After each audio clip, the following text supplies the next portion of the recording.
Tonight, it's a West Division clash at the Loud House. The Saskatchewan Rush come to the Pepsi Center looking to maintain their lead in the standings, but the Colorado Mammoth are on fire, coming off the huge road win in Toronto as they look to gain ground on the Rush.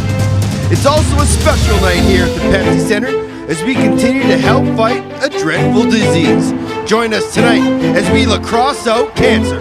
It's the Mammoth and the Rush, and it's next on Altitude.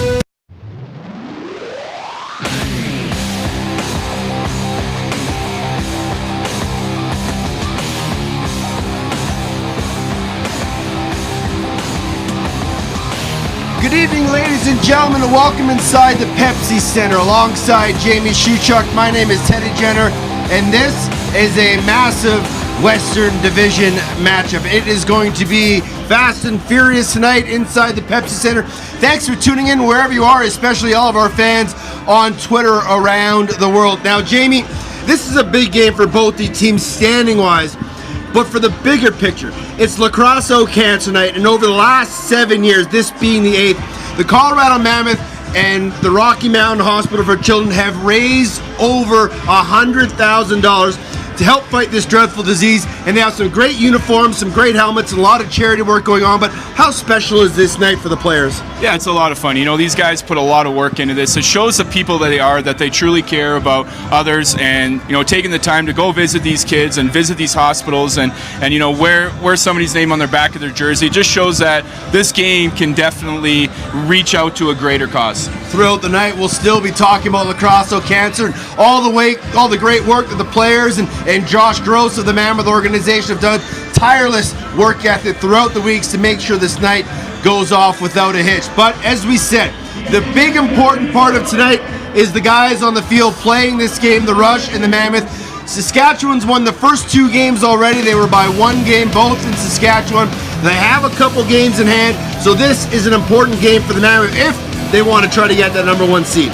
Yeah, and Teddy, clearly the Saskatchewan Rush are the team to beat in the Western Conference, and the Mammoth have given them 2 excellent battles, 1-goal games like you mentioned there. So it's crucial that they, you know, take advantage of their home floor advantage here tonight at the Pepsi Center and match that 8 win in the win column there so that they can continue their push into the playoffs. The energy inside the Pepsi Center is going to be loud and raucous, and one of the reasons they get so loud is the play of number 28, Stephen Keogh. He came over from Rochester and instantly fit into this offense.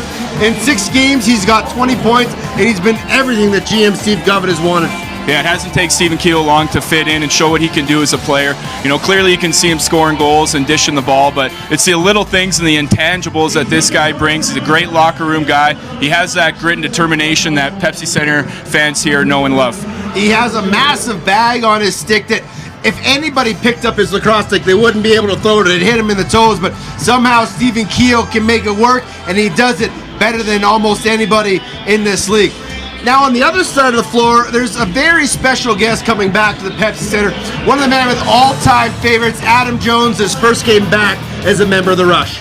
Yeah, welcome back, Adam Jones. He's had an excellent career so far. Starting out with Colorado, he's picking up where he left off here with the Saskatchewan Rush. Fans love him. I know they'll give him a warm welcome, but he is the enemy tonight.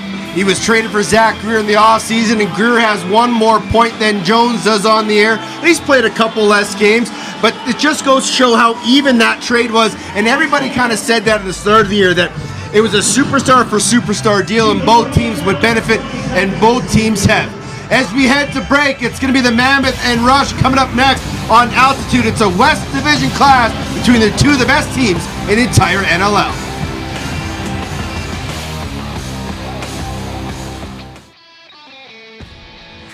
Missed the action in the NLL last weekend? Maybe you want a little analysis. Mia Gordon and Tyson Geik break things down twice a week in the NLL's flagship show, The Box. Catch all of the highlights, scores, and exclusive interviews in both our pre- and post-game episodes every week on NLLTV.com.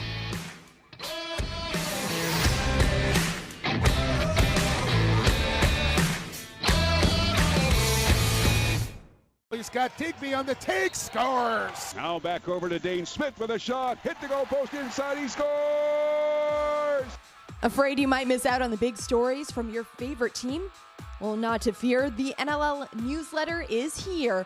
All you have to do is subscribe to the new NLL newsletter, and you'll get weekly updates from everything that is happening around the league. What are you waiting for? Subscribe today.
Welcome back inside the Loud House, ladies and gentlemen. A fantastic rendition of both O Canada and the Star Spangled Banner. We have a third member of our team. He's the former captain of the Colorado Mammoth. He is John Gallant. And Johnny, this Mammoth team has taken pride in defense, and two of the guys that lead by example are Robert Hope and Cam Holding. Cam Holding, number 2 in the league in loose balls. Hope number 4. What's been the keys to their success and this defense? Well, thanks, Ted. The key to the Mammoth defense here tonight is that ground ball pursuit in their own zone and pushing that pace of the game here, really getting the crowd into it. You know, the Mammoth are going to look here tonight to really get on Saskatchewan early. They played last night in Calgary, so they've got some tired legs. So to get that momentum, get the pace of the game up with those two guys leading the way. You see the jerseys that the Colorado Mammoth teams are wearing, a very special jersey for Lacrosse Oak Cancer Night. On the back of the jersey that says, I am playing for, and then it has a name of either someone that they know or someone that they would like to give some support to. And this is a huge night as we look at both coaches from the teams, at Derek Keenan and Pat Cole. There's Derek Keenan right there. But I remember we were talking about this off air, about the goal Sean Pollock scored in overtime when it was Lacrosse Oak Cancer Night playing for his wife. And it's just a night that everybody enjoys playing in. Yeah, Teddy, we talked about in the opening. It just shows that, you know, how much this game can reach for a greater cause. And, you know, these players are bought right into it, and they spent a lot of time this week, and the management here is put a lot of time and effort into this to make it a special night. So hats off to the management and the players for contributing. Starting goaltenders for the Colorado Mammoth will be Dylan Ward. He's 7-3 with a 10.39 goals against average and a .804 save percentage. At the other end, it's Aaron Bowles, 8-2. 10.75 goals against average and a .770 save percentage. They are two of the top goalies in the entire National Lacrosse League. And with a win here tonight, Dylan Ward would match his career high of 8 wins. And he just continues to step his game up to be an elite goaltender in the National Lacrosse League. We're going to get started with Dan Coates and Jeremy Thompson at the faceoff dot. Coatesy 56%, Thompson 53%. Two of the best draw guys in the entire National Lacrosse League. And we are underway from the Pepsi Center. And a huge Western Division matchup in the opening draw is won by the Russian. It's picked up by Captain Chris Corbeil. and he's immediately rocked to the floor. That loose ball is going to be picked up by Joey Capito, and he hands it off to Cam Holden. Your referees tonight, Ian Garrison, Brent Colby, and Sean Grenier. And the Mammoth will have the opening possession of the game. Chris Wardle backtracking to center, 14 on the shot clock. Rouet, far side, Crawford gets a brush pick there from Noble, tries to get underneath. Jump shot saved there by Bolt. And he's able to corral his rebound, a long outlet to Brett Mitski. A broken 3-on-2, so Mitski will slow things up, give off to Robert Church, and here's Matthew Dinsdale. Dinsdale to the late man, Curtis Knight. Matthews down to Adam Jones. Jones spins off the check there of Drayton Reed. Takes a shot, saved there by Dylan Ward. Loose ball picked up by Ilya Gaich, and he'll get across center. Nice defensive set there from Colorado. Nice early save from Dylan Ward. Yeah, it's been good energy here to start the game right off of the first face-off. Big hit there to get the crowd into it, and a couple good, decent shots for both teams. Keogh around the top finds McLaughlin. Has Greer inside with the pass. Was nicely picked off there by Adrian Sorchetti. And here come the rush on 3-on-2. Sorchetti shoots, saved there, turned aside by Dylan Ward. Loose ball picked up on the far side, and the loose ball battle continues. Taylor Stewart tried to find it, and it's flipped all the way out to Jeff Cornwall. Rush will slow things up. Laid off the bench is Ben McIntosh. He gives to Church, now Dinsdale. Far side, Taylor gets a pick from Matthews, back to Church. Inside feed to McIntosh, pump fake shoulder saved by Dylan Ward. As McIntosh was able to get to the middle, but Ward again with another huge save. Here's Capito, shoot, try to go 5-hole. And Aaron Bold with a cheeky little backhand pass to LaFontaine. And the track meet begins already here in the opening 2.5 minutes of the first quarter. Curtis Knight takes a couple chops there. Feeds off to Matthews, a heavy shot saved there by Dylan Ward. And for a team that played last night, traveled early in the morning and only got into Colorado at 2 o'clock, the Rush team to have some early energy here. Yeah, we always talk about that when teams are playing back-to-back nights and the difficult travel, and it's always crucial to bring the energy right from the first shift and not come out flat. And hopefully the Rush can maintain that for their sake throughout the course of this game. Jacob Rouet crashing to the middle, couldn't get that pass from Noble as the shot clock was winding down. And here comes Nick Billich. Billich gives off to Curtis Knight. Now Church. Knight around the top, gives to Matthews, shoots, scores! Short side, top corner from Mark Matthews. And it's 1-0 for the visiting Rush. Yeah, now is this a case of the pinpoint accuracy that Mark Matthews puts on display? For the first couple of shifts there with the Rush, they've really been stressing the ball on the right side of the floor with the strong side, and there's an excellent pick there on the left side. Just give Matthews some space, and Johnny, you always talk about getting hands out on these shooters, and when a guy like Mark Matthews has that much time with the ball and get his hands free, chances are it's going to end up in the back of the net. Unfortunate one for Dylan Ward. It was a great pick set by Adam Jones there, sealing down his man, and that really gave the shooter there some time and space to get those hands free. Matthews there and pick that corner. Matthews from Knight and Church at 3:09 makes it 1-0. With that goal, Matthews moves into sole possession of second in the National Lacrosse League in scoring. Knight inside feed, shot just missed on the far side by Dan Taylor. And Cornwall picks up the rebound, flips it to Taylor, all the way out top to Jones. Cornwall gonna stay in play. McIntosh, step back, shot just missed. Far corner, it's gonna ricochet up and out of play. They're gonna say that it hit a Mammoth player, not a bounce. Must have gotten a touch by Dylan Ward. Reset to 30. Matthews to McIntosh, who had the overtime winner against the Mammoth a few weeks ago in Saskatoon. Inside feed, they're gonna say illegal pick on the Rush and give possession back to the Mammoth. Holding across center, gives to Wardle. Wardle watched there by Mitski. Gets a pick from Greer. Skips it far side, low corner with Crawford. Wardle back to Crawford. He wasn't paying attention. Falls to Rouet. Wanted a shot. Gives to Greer. 10 on the shot clock. Wardle up top, Keogh. Step back shot there for Crawford and it trickles through.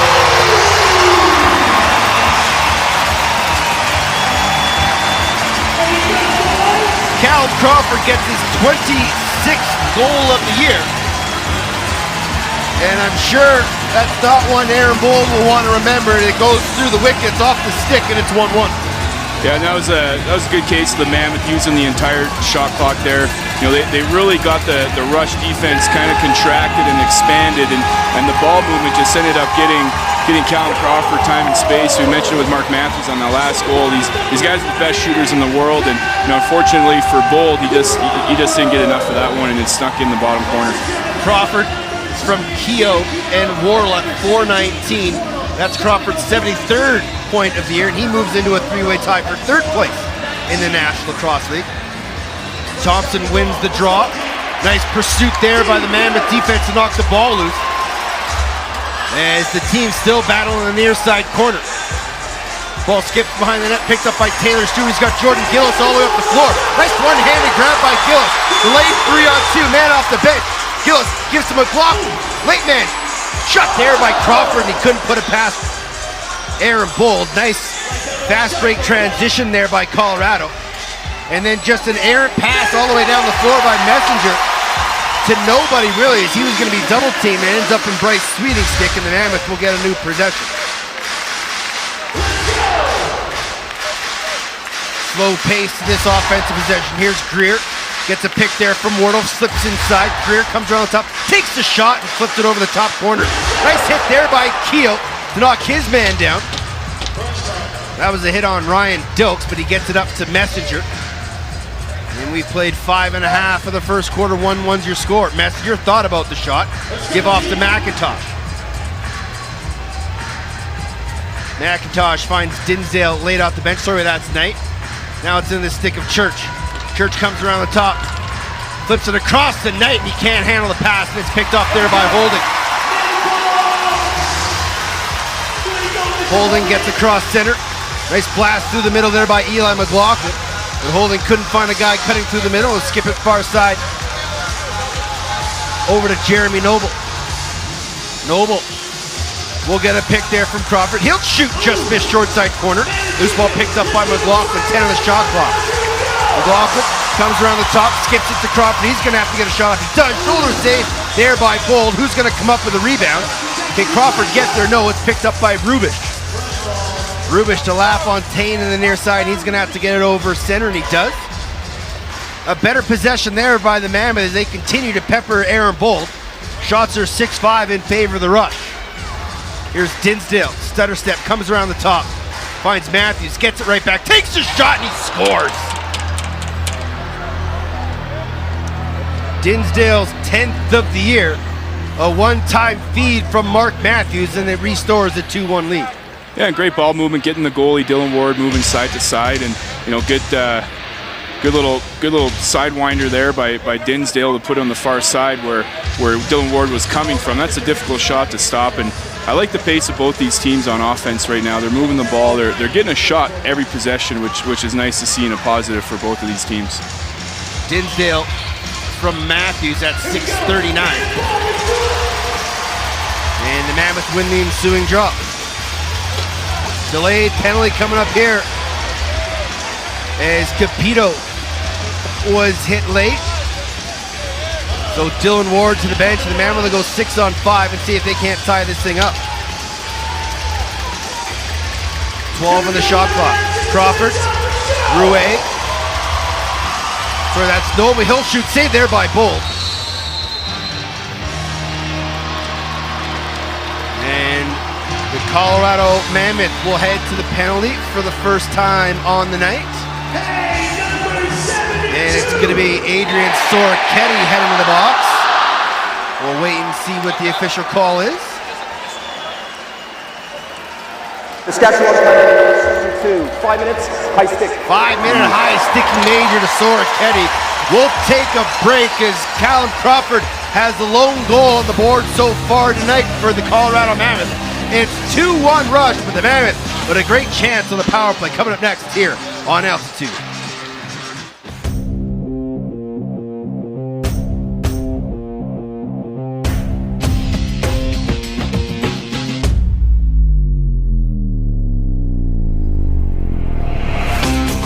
If you're a player looking for a lightweight head that delivers power and control, string up the Under Armour Command Low.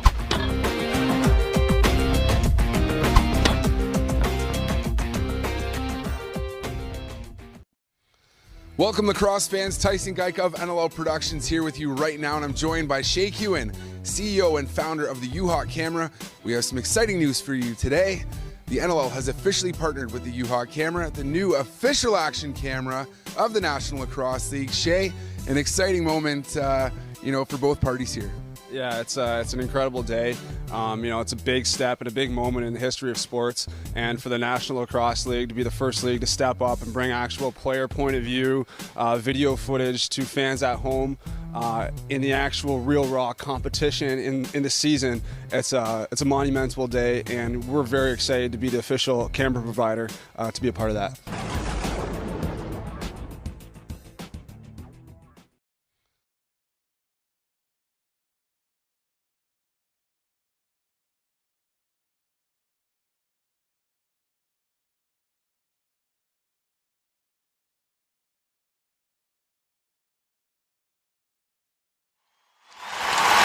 Welcome back inside the Pepsi Center, ladies and gentlemen. 2-1 rush as they get set to go on a 5-minute power play.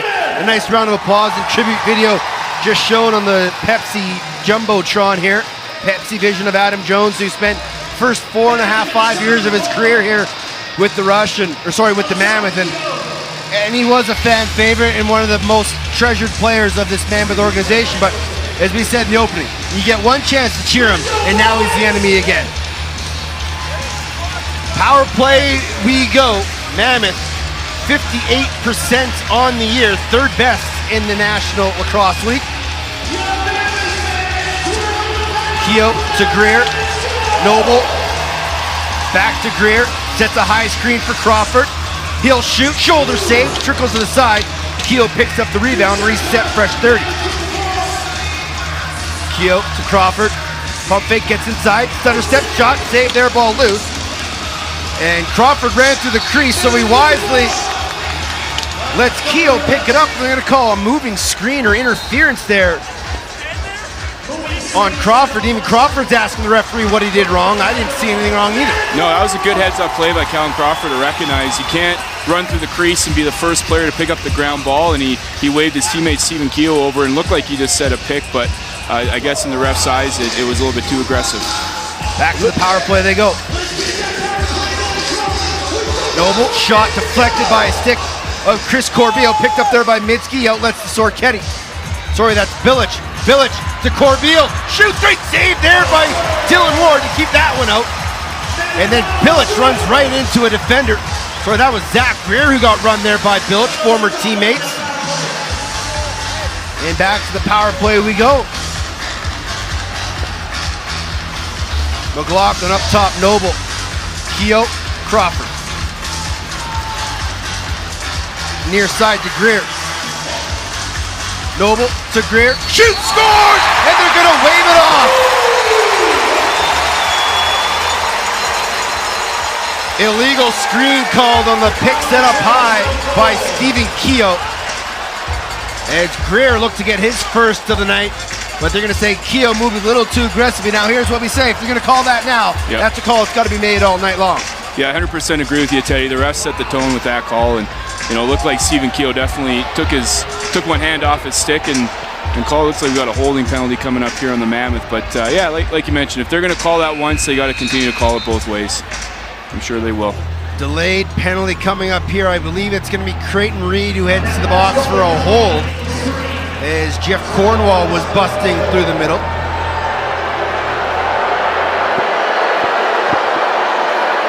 Call a penalty, 2 minutes, holding. So Reed will sit 2 minutes on the hold. There's still 2:51 remaining on the major to Adrian Sorketti. So we'll play a full 4-on-4 or 2 minutes in the rush. We'll go back to the short man. The Mammoth will have another power play. Here's McIntosh. He shoots, rang it off the post. And it goes all the way into the crowd. Reset to 30. It's going to be Saskatchewan ball. McIntosh skips it far side to Jones, one-on-one with Capito. Gets a pick from Matthews, tries to roll back underneath. Jones, step back shot saved there by Ward, and they'll call moving screen interference on Mark Matthews. So clearly the fans here at Pepsi Center know that Adam Jones likes to shoot, and it's apparent that so does Dylan Ward. You know, he was at the top of his crease at that shot. He's seen the ball very well and not letting those tricky shots from Adam Jones to get by him. Here's Wardle. Skips it far side. Jeremy Noble. Noble comes around top. He'll shoot, try to go low to high. And Bold was on his knees but made the save. Trying to find an outlet, and he goes short to his captain, Chris Corbeil.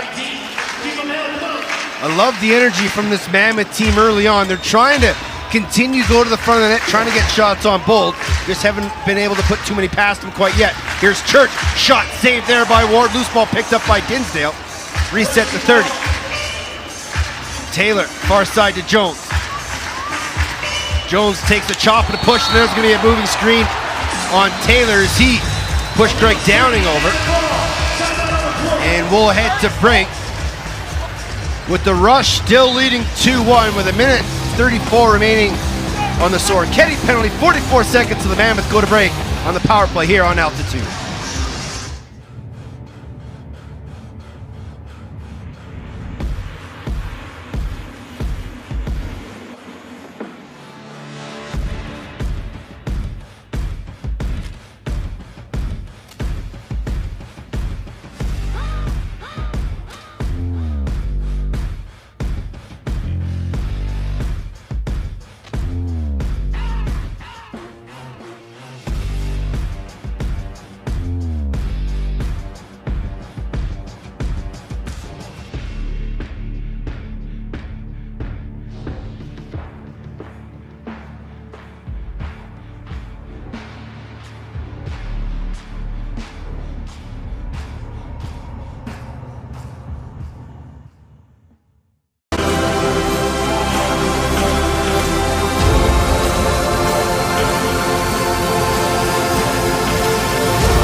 One's your score, 4.5 remaining in the first quarter. Let's send to John Gallant. How are things between the benches between these two arch rivals?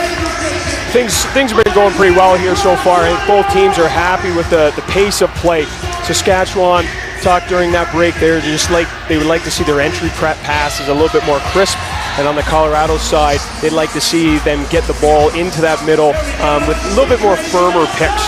I think they're going a little too slow coming off that pick and not getting enough shots in the middle. But both teams happy with the pace of play so far. 37 seconds remaining on the penalty to read for the Mammoth. We'll head back to power play, so we play 4-on-4. Here's Crawford. Jump shot, shoulder save there by Aaron Bold. Loose ball picked up by Corbeil. And here go the Rush. Sprinting down the floor, delayed 3-on-2. Corbeil thought about it. And he'll give off to Ben McIntosh. Jones off the bench. Back to Ben McIntosh. He'll work the two-man game near side with LaFontaine. 5 on the shot clock. McIntosh. Getting a penalty here on Cam Holding for hitting Adam Jones from behind. So Holding will head to the box just as Reed stepped out. So we'll play 49 seconds of 4-on-4, then the Rush will head to the power play. Carl penalty, 2 minutes, check from behind. You know, it's interesting during that TV break, both coaches very animated about the level of calls and the level of picks in the middle. So it'd be interesting to see how the officiating here reacts to what they're being told from the benches there and how physical they're going to let it be in the middle of the floor here. Mammoth, one of the least penalized teams in the entire National Lacrosse League, have 2 so far early in this first quarter. Far side, Matthews. Swim move on Capito. Push back, nicely done by Joey Capito on the defense of Matthews. McIntosh. High pass to Matthews. off the end glass, picked off by Capito. 3-on-2 for the Mammoth. Capito to Ilya Geitz. Shoot, trying to go 5-hole, bold with the save. Noble was open on the backside, but Geitz took the shot.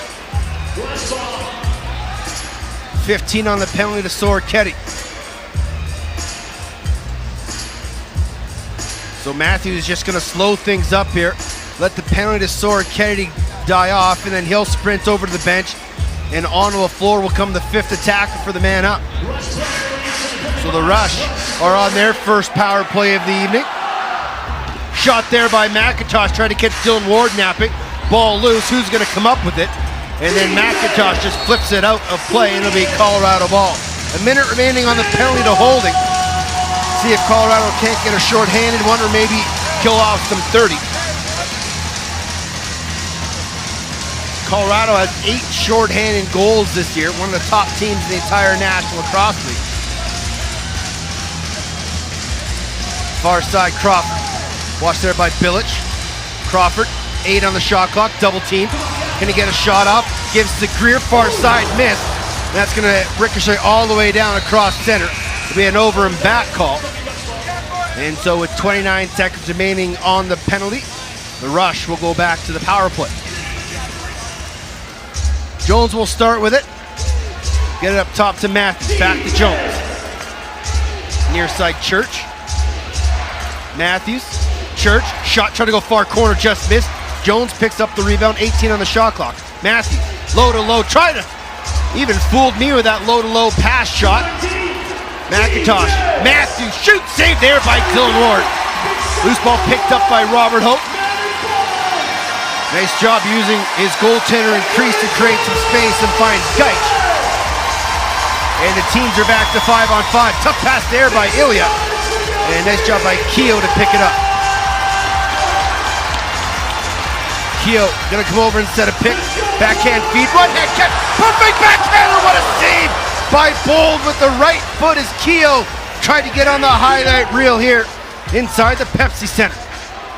What an effort by Keogh and Noble there, going back to some old Orangeville days with their chemistry. And Johnny talked about those picks coming hard off it, and Keogh makes a great grab, and Bold was up to the test that time. Nice shot saved there by Dylan Ward. Under a minute to go here in the first quarter. 2-1's your score. Saskatchewan leads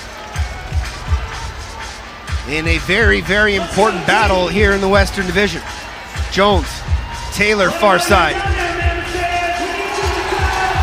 Taylor comes around top. He'll shoot, shoulder save. Ball's loose on the far side boards. 3 Mammoth defenders converge. Are they going to come up with it? And they do. Nice job by the defense and all of the outlets to Taylor Stewart. That's a huge loose ball late here in the first quarter. As the Mammoth are going to try and tie things up.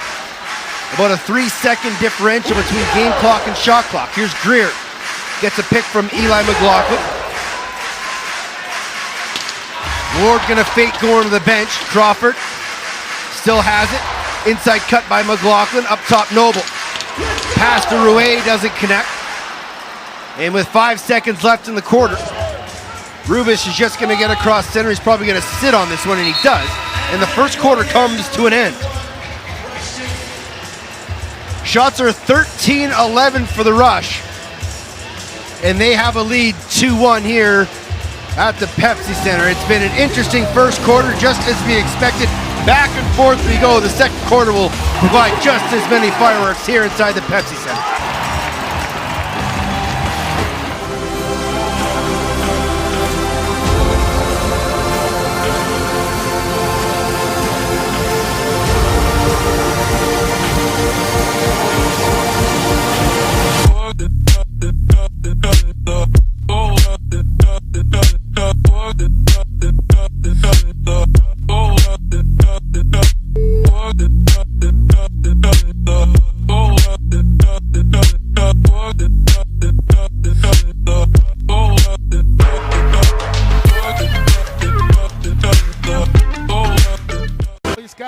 On the take, scores. Now back over to Dane Smith with a shot. Hit the goal post inside, he scores! Afraid you might miss out on the big stories from your favorite team? Well, not to fear, the NLL newsletter is here. All you have to do is subscribe to the new NLL newsletter, and you'll get weekly updates from everything that is happening around the league.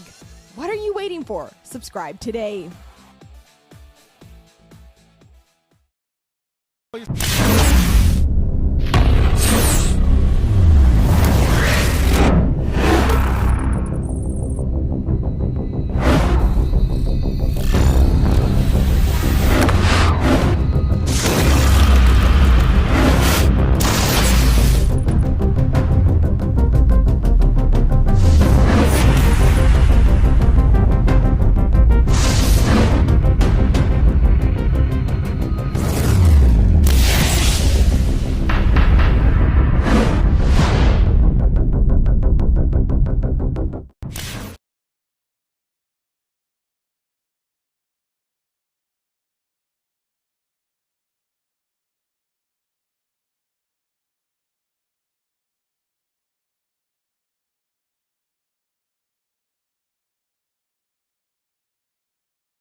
Two one's your scores. We get set to start the second quarter here inside the Pepsi Center. Welcome back live on Altitude and Twitter, wherever you're watching from.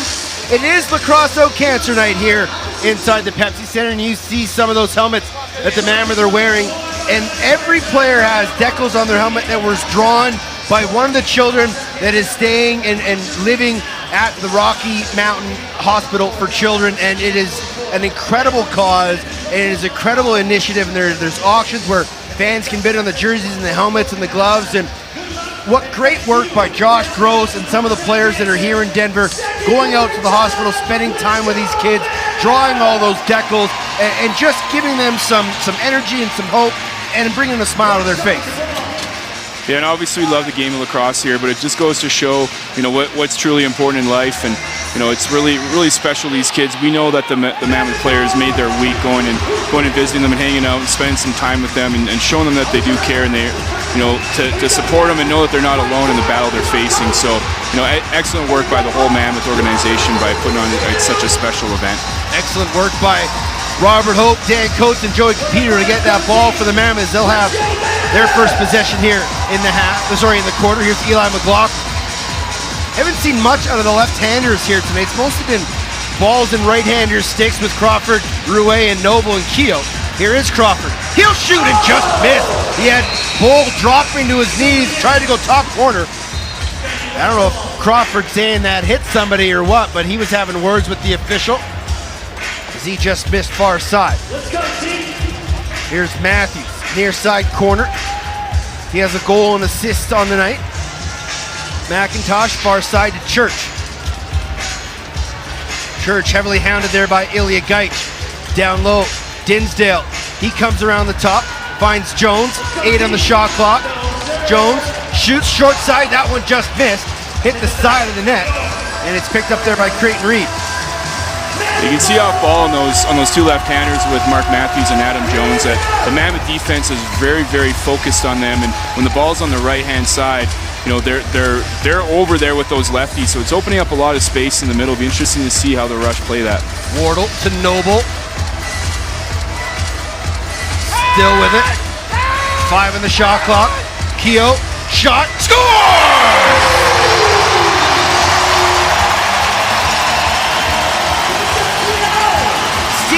Keogh ties it up with an overhand bouncer that goes top corner on Bold, and we're tied at 2.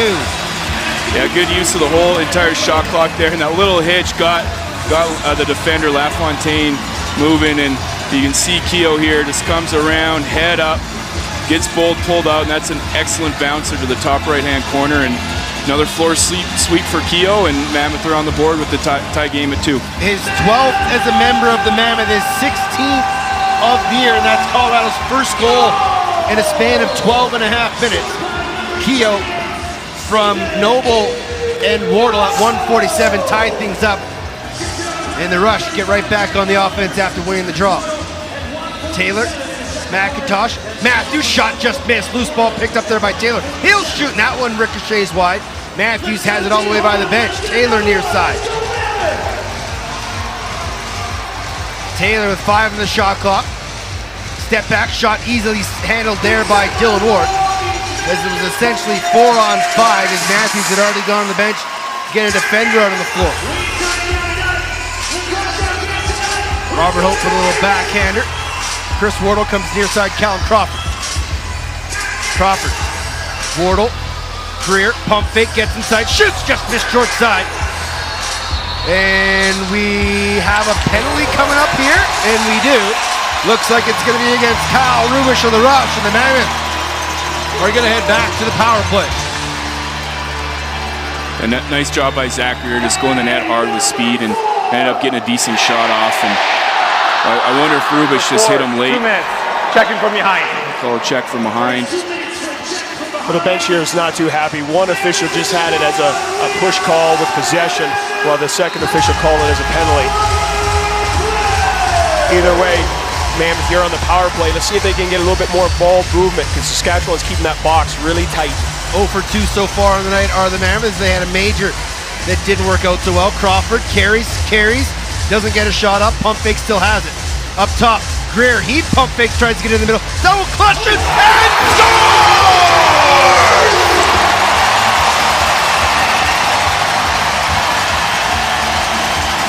What patience by Zach Greer. He didn't have a lot of anger to put that one past Bold, but he beats his former teammate, and the Mammoth have their first lead of the game at 3-2. Yeah, and that's a very tricky angle for Zach Greer to be able to put that. But look where his stick is here. That's such an excellent fake shot tuck, another fake. Gets that right foot of Aaron Bold moving with him and just puts it around. And that's a big power play goal here for the Colorado Mammoth. 2 goals in a minute 16 for the Mammoth. They get their first on the power play, and then they win the ensuing draw. Cut to the middle, Wardle shoots and he just missed.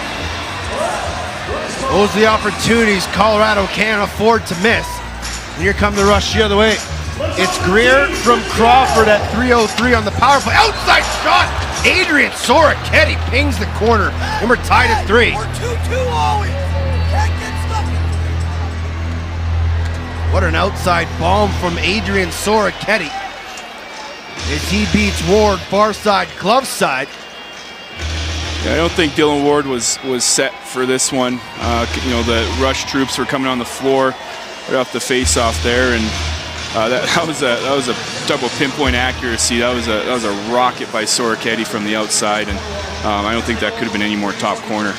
Soroketti from Cornwall, 3:23, and one of the reasons why he probably wasn't expecting is 2 D guys were in the offensive zone for Saskatchewan. Well, during that intermission here between the first and second quarter, the defensive team down here for Saskatchewan really talking about shooting high to high. So and that was exactly where that shot went. Released it high, aimed it high. There's an outside shot saved by the shoulder of Ward. Matthews dives, and Ward with another save. Loose ball shot, and that one just missed. And Ward's able to corral the rebound in his crease and clamp it. Couple opportunities there for the Rush. But Dylan Ward continues to stand tall. He's made 15 saves. In the last 2 games against the Saskatchewan Rush, Ward faced 63 shots in both nights. Inside feed, shoots, scores! What a feed! Crawford with his second assist of the night. That's 50 on the season. And Rouet puts it behind Aaron Bold for his 15th of the year. And the Mammoth regain the lead. Yeah, this is just a beautiful play. We always talk about Chris Wardle on the left side doing all the hard work, and Rouet's that guy for the Mammoth. You can see kind of caught the Saskatchewan defender waiting for him to go out and set a pick, and you realize that his defender was ball watching and just did a little slip to the middle. And obviously when Callum Crawford has the ball, he's looking to feed, and that's just excellent timing and patience on Jacob Rouet with the finish. And we got a good ball game here today. Off the ensuing draw, what a save there by Ward to deny Corbeil. And I misspoke. I said that was the 50th assist of the season for Crawford. It's actually his 500th point of his career. One more assist, and he'll have 50. But 500 points in their career. Congratulations to Callum Crawford. As the Mammoths continue to roll here. Noble shoots and scores!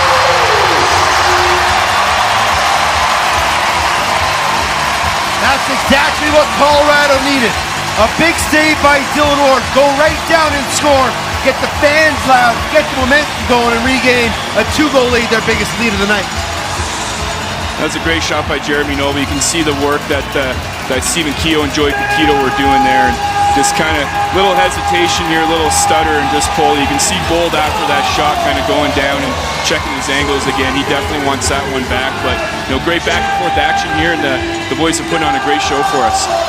Unofficially, Noble from Capito and Reed at 4:38, and it's 5-3. We're back to the face-off dot between Keogh and Thompson has had Keogh's number here tonight, but the loose ball battle has been won here by the Mammoth. Stewart will give it off to Gillis.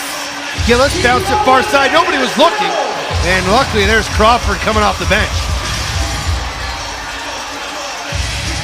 Rouet to Crawford near side. Pump fake. Had Rouet for a second. Crawford comes all the way around the top. Back to Rouet. Rouet trying to work the middle. Thought about a backhand. It's picked off there. He was caught between a shot and a pass, and it was picked off by the defense there of Ryan Dilks. He's got Dinsdale off the bench. Dinsdale thought about it. Double clutch and gives off to Curtis Knight. McIntosh back to Knight. 15 on the shot clock. Dan Taylor, near side Jones. Knight to McIntosh. To Taylor. 5 on the shot clock. Shoots it wide. That'll be a shot clock violation on the Saskatchewan Rush. Great defense by the Mammoth. And we'll head to break as Jeremy Noble has given the Colorado Mammoth a 2-goal lead. It's 5-3 as Noble gets his 9th of the year, and it's 5-3 Mammoth back on Altitude and Twitter after this.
Welcome back inside the Pepsi Center. I've misspoke twice. That's my limit for the night. It's actually Callum Crawford's 500th career assist with that second assist on the goal. And if he gets one more, that'll be his 50th assist on the night. But it is 5-3 Colorado's. They've scored back-to-back to take the lead. And they will start with possession. 9:17 remaining here in the second quarter.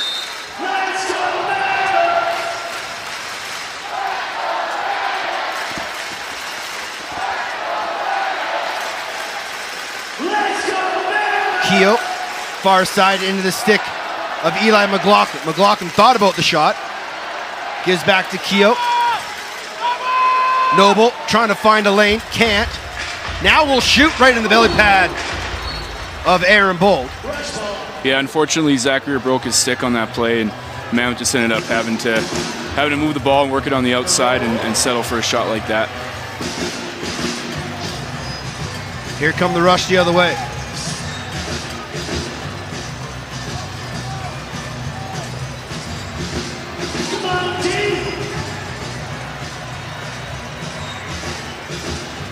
Shot there by Church, nice save by Ward, loose ball picked up by Church. He'll reset the 30. Matthews. Watched there by Coates, turn back, inside feet, Knight, he's dislodged nicely by Hope and Capito. And Capito able to run to space. Long outlet to Gillis, heads up. Gillis was lucky not to get absolutely derailed there by Adrian Soroketti.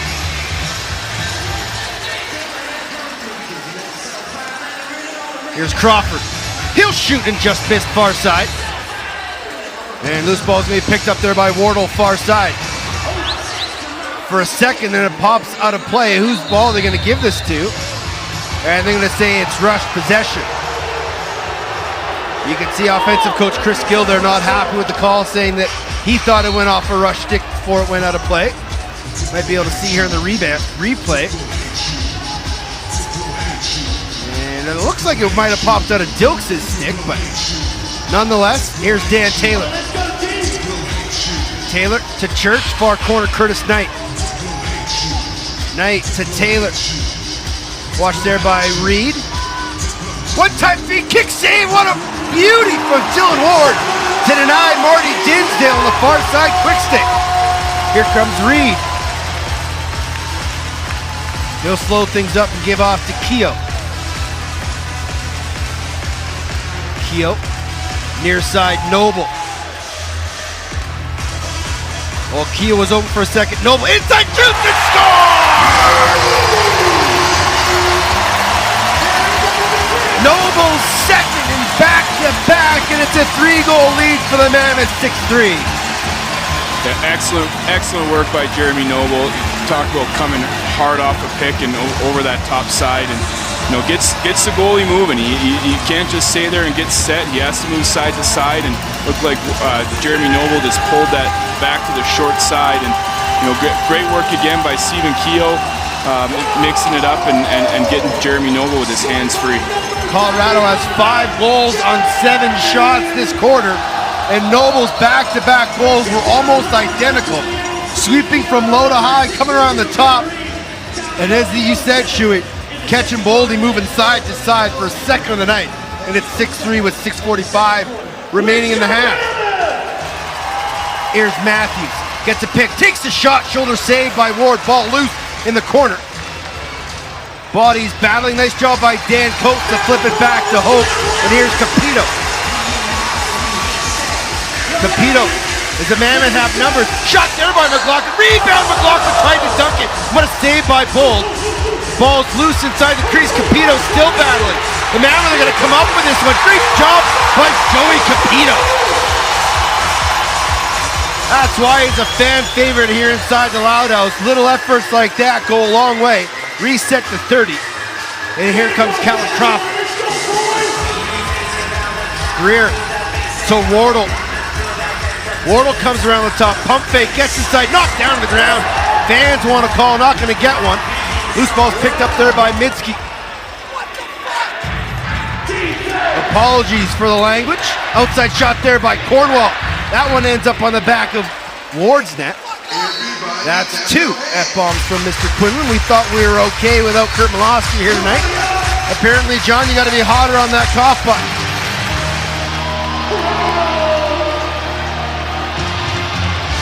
And what's the call going to be here? Not sure what it's going to be, but might be a bench minor. 2, it's unsportsmanlike conduct. Yeah, that is going to be a call on Jimmy Quinlan, I believe. Although Midsky's the one making his way to the box. He's the guy they called it on, and he's not their in-home.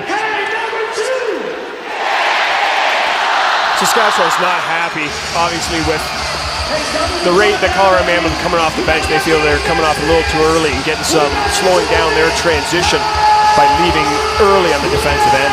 Mammoth back to power play, 1 for 2 on the night. 1 for 3. McLaughlin, Greer, Crawford. As Noble just plays hide and go seek in the middle. McLaughlin, little inside pick for Noble. He'll shoot top corner. He scores. Great set play there on the power play by Colorado. Lulled them asleep with Noble in the middle. Picked and popped them out high, then a twister far side. Top corner, 3 straight for Jeremy Noble. Yeah, we've seen that before from number 35 here. It's great to see him coming back these last few games off his injury he's had. And, you know, he looked a little behind his first game back, but the kid's back. You know, I really like that play the Mammoth did there. They've been doing that all year where they kind of throw a guy in the middle, and, you know, Crawford just went and set a little seal for him to pop. And, you know, we've seen that twister before. It's such a difficult shot to stop for any goaltender, and he just painted the top corner with that shot. Noble, 3 straight in 5:18. Noble from Greer and McLaughlin at 9:56, and it's a 4-goal lead. And to your point there, Jamie, the last few goals for Colorado have gone in low, and then Noble puts that one in high. And you could see that seal pick. That's very hard for the short man defender to get around when he's getting picked from that front side. He's not seeing it coming. Outside shot by Matthews, missed. Jones late in the 30 shot. Kick saved by Ward. He's got men up the floor. Long outlet pass to Jordan Gillis. Has Wardle off the bench, but Gillis bobbled it. Thought about the shot. Gillis goes hard to the front of the net and will pull it out. McLaughlin had his pass knocked down, and that's a tough play there for the Mammoth. But we got a delayed penalty coming up here to the Rush. We'll have to wait and see what it is before we go to the break. But this is everything that Colorado wanted in this second quarter. Bit of a slow start in the first quarter, but it's been all Colorado here as they've outscored Saskatchewan 5-1 in the second. And it's Ben McIntosh heading to the box.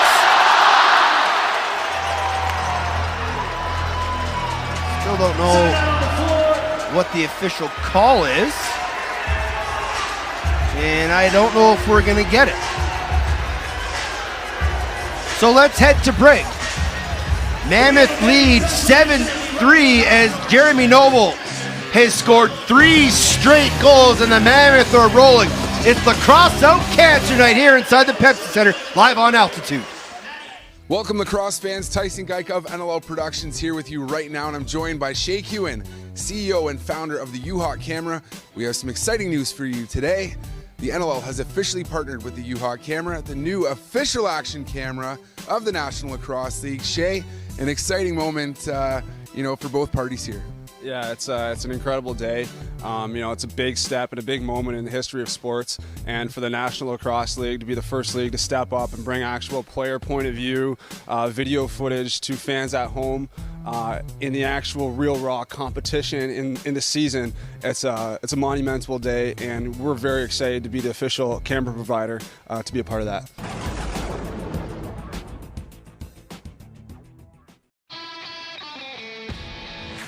Missed the action in the NLL last weekend? Maybe you want a little analysis. Mia Gordon and Tyson Geik break things down twice a week in the NLL's flagship show, The Box. Catch all of the highlights, scores, and exclusive interviews in both our pre- and post-game episodes every week on NLLTV.com.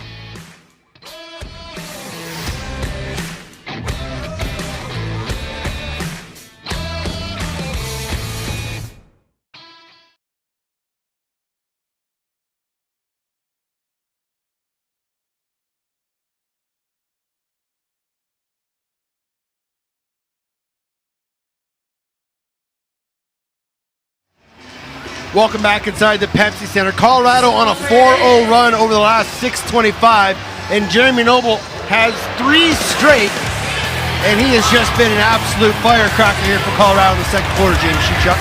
Yeah, just coming catching the ball low, coming around these picks low to high on the power play goal here. He's a beneficiary of a great seal down by Callum Crawford, but it's great to see number 35 get back in the scoring column for the Colorado Mammoth. This guy's one of the ultimate pros in this league. He works so hard. He works so hard to come off that injury, and it's good to see him contributing here. And he's got his Mammoth ahead by 4 here with 4:22 left in the first half. So we're back on the power play as Ben McIntosh gets 2 minutes for goaltender interference. Colorado 2 for 4 on the night, and they're looking to make this a 5-goal lead. Inside Keel shot, that pass got deflected, loose ball careens right to Callum Crawford. Noble to Greer, down low Eli McLaughlin. Greer, Noble, around the horn to Crawford. Noble again, he'll shoot, try to go 5-hole save there by Bold. Ball outletted all the way down center for to Corbeil. Nice job by Jeremy Noble backtracking, and they're going to get the loose ball. Little efforts like that are why Jeremy Noble is one of the elite players in the National Lacrosse League. Back to the power play we go. 3:30 remaining in the quarter. Keogh and Greer as the Mammoth started inside wheel. Diagonal feed, one-timer to McLaughlin, he just missed. 8 on the shot clock. Noble behind, tries to dunk it, he goes in, and they wave it off. You don't see the Mammoth try and dunk the ball too many times. McLaughlin was right back there trying to put that one in. That was a good opportunity. 5 seconds left in the shot clock. Ah, it was close. There comes is the flag. I think this is going to count. And we're going to have to wait to see what head referee Ian Garrison says about this one. As Chris Gill and Dan Stroop watched intently for that replay. And as soon as they saw it go in, they threw that flag right away. So we have our first challenge of the night. And with the Mammoth leading by 4, they look for this replay to give them a 5-goal lead in their third power play goal of the night. And that first look that they had where Crawford wound up and saw Eli McLaughlin on the backside there. He had Aaron Bold out, so it was a good look and kind of a broken play here to throw it behind late in the shot clock. That's kind of the only opportunity you have. And from my initial reaction there, you can see here, he's out of the crease. Ball's in the net before his feet land. This one might be coming back and count as a goal. I kind of tend to agree with you, Jamie Shuchuk, but Ian Garrison is the man with the headset in between the penalty boxes who's going to have to make the deciding factor. But that looks pretty good to me. But again, the official call on the field was no goal, and you need to have conclusive evidence, and now Corbeil just picked himself up a penalty. This is very unlike the Saskatchewan Rush. I know last night against Calgary they took a lot of undisciplined penalties, allowed Calgary to get in that game. But that's unlike this. Like we're hearing it from Jimmy Quinlan from the bench. They're getting unsportsmanlike conduct from the bench. Now the captain just got one. And if they're going to call this a goal and the Rush go back to the power, or so the Mammoth go back to the power play, everything's rolling for Colorado. Here's the official call from Ian Garrison. The ruling on the field is overturned. Good goal. Eli McLaughlin gets his 23rd of the year, and he continues to have a career year.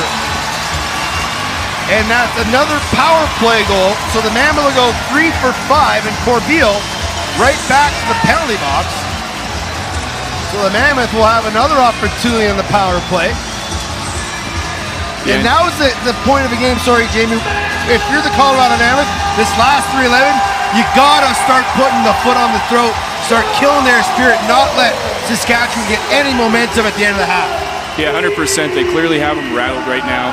You can see it from the coaches, and the players are clearly feeding off that. And that's what's made the Saskatchewan Rush, very successful the past few years. Is their discipline and being able to weather the storm. And they're clearly just not being able to keep up with momentum that the Mammoth have sustained throughout this first half. McLaughlin from Noble at 11:49, and the power play makes it 8-3.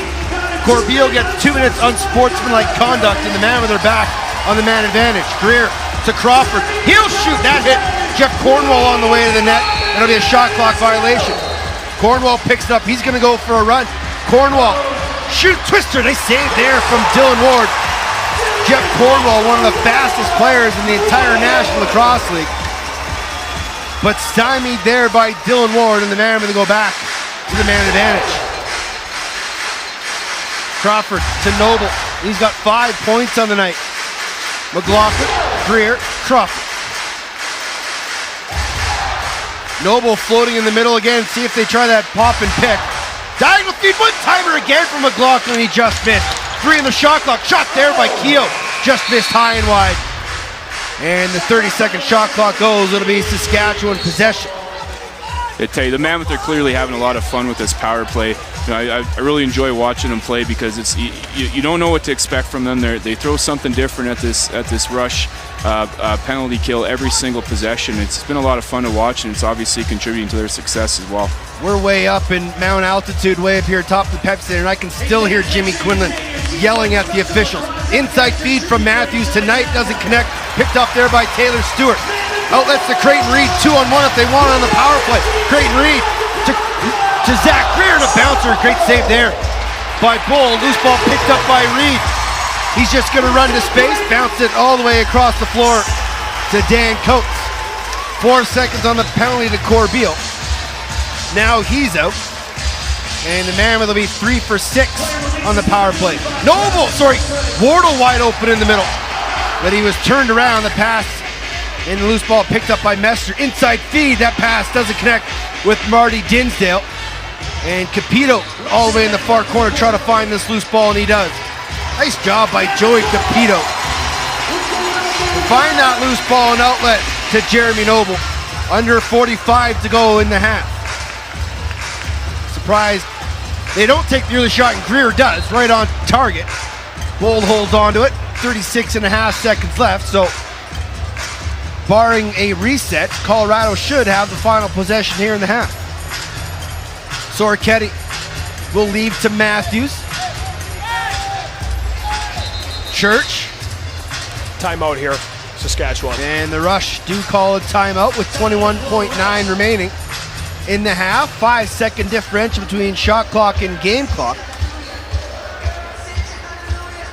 The Mammoth experience is better with friends. Bring groups of 10 or more to see your Colorado Mammoth and receive special benefits like discounts, bench and penalty box experiences, field time, and more.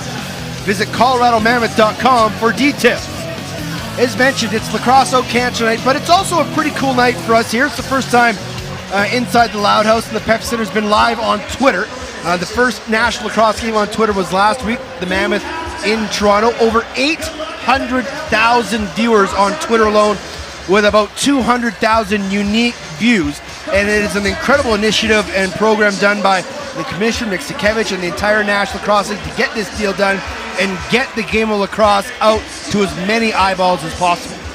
Yeah, it's such a great platform to use Twitter and spread awareness for our great game. Speaking of Steve Govett last week, before the game that was in Toronto, just the excitement and the passion that we all have for this game, and just to get it out there to new users. I mean, I think it's the greatest game in the world. It has a little bit of everything in it, and the skill that's on display here tonight between these teams is off the charts, and it's always a treat to watch. Last 20 to go in the half. At halftime, we'll have a great in-depth look at all the work that the Mammoth have done for Lacrosse Oak Cancer in the community this week, especially the visits to the Hospital for Children. And there's a 30-second shot clock. What do we got here? Delayed penalty coming up. I'm not quite sure what the officials are calling, or if they're just saying that's the end of the half and Colorado called a timeout.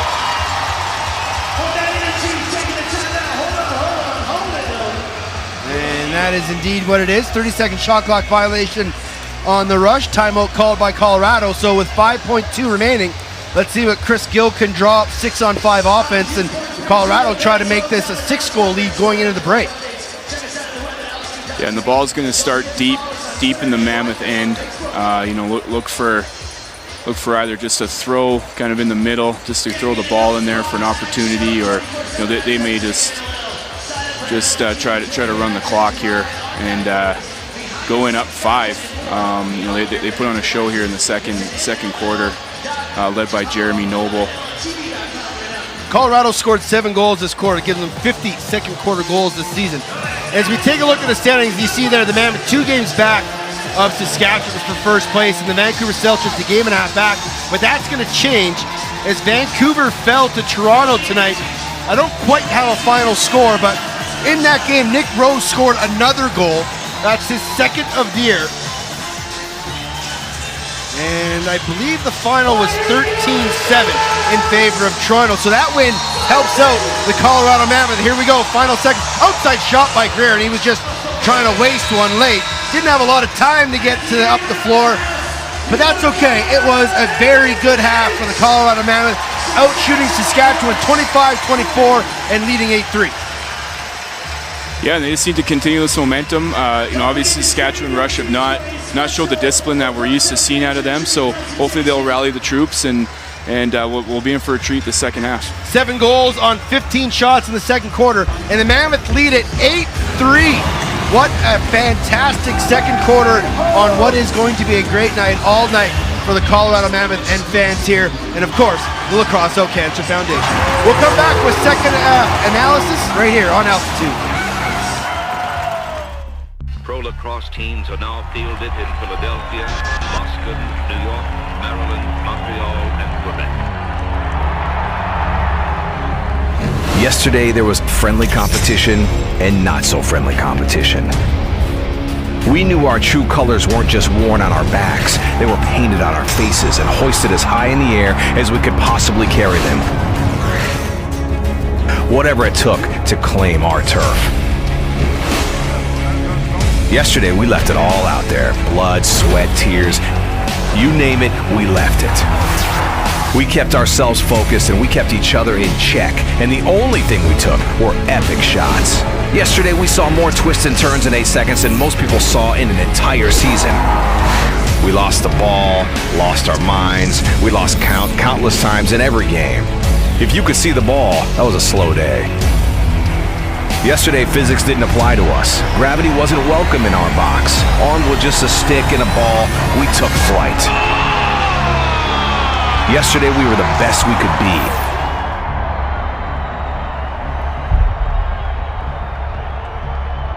Today is our day.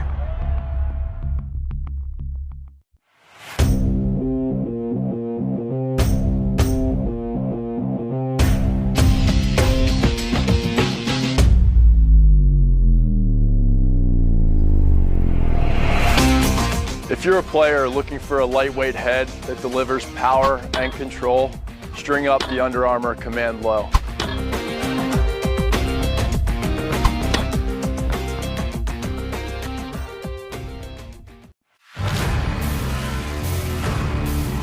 When a game is more than just a game and means more than winning. When you can feel hard hits and smooth moves. When you watch sparks fly and wheels turn. You know it's more than just a game. You better brace yourself for the loudest house in lacrosse.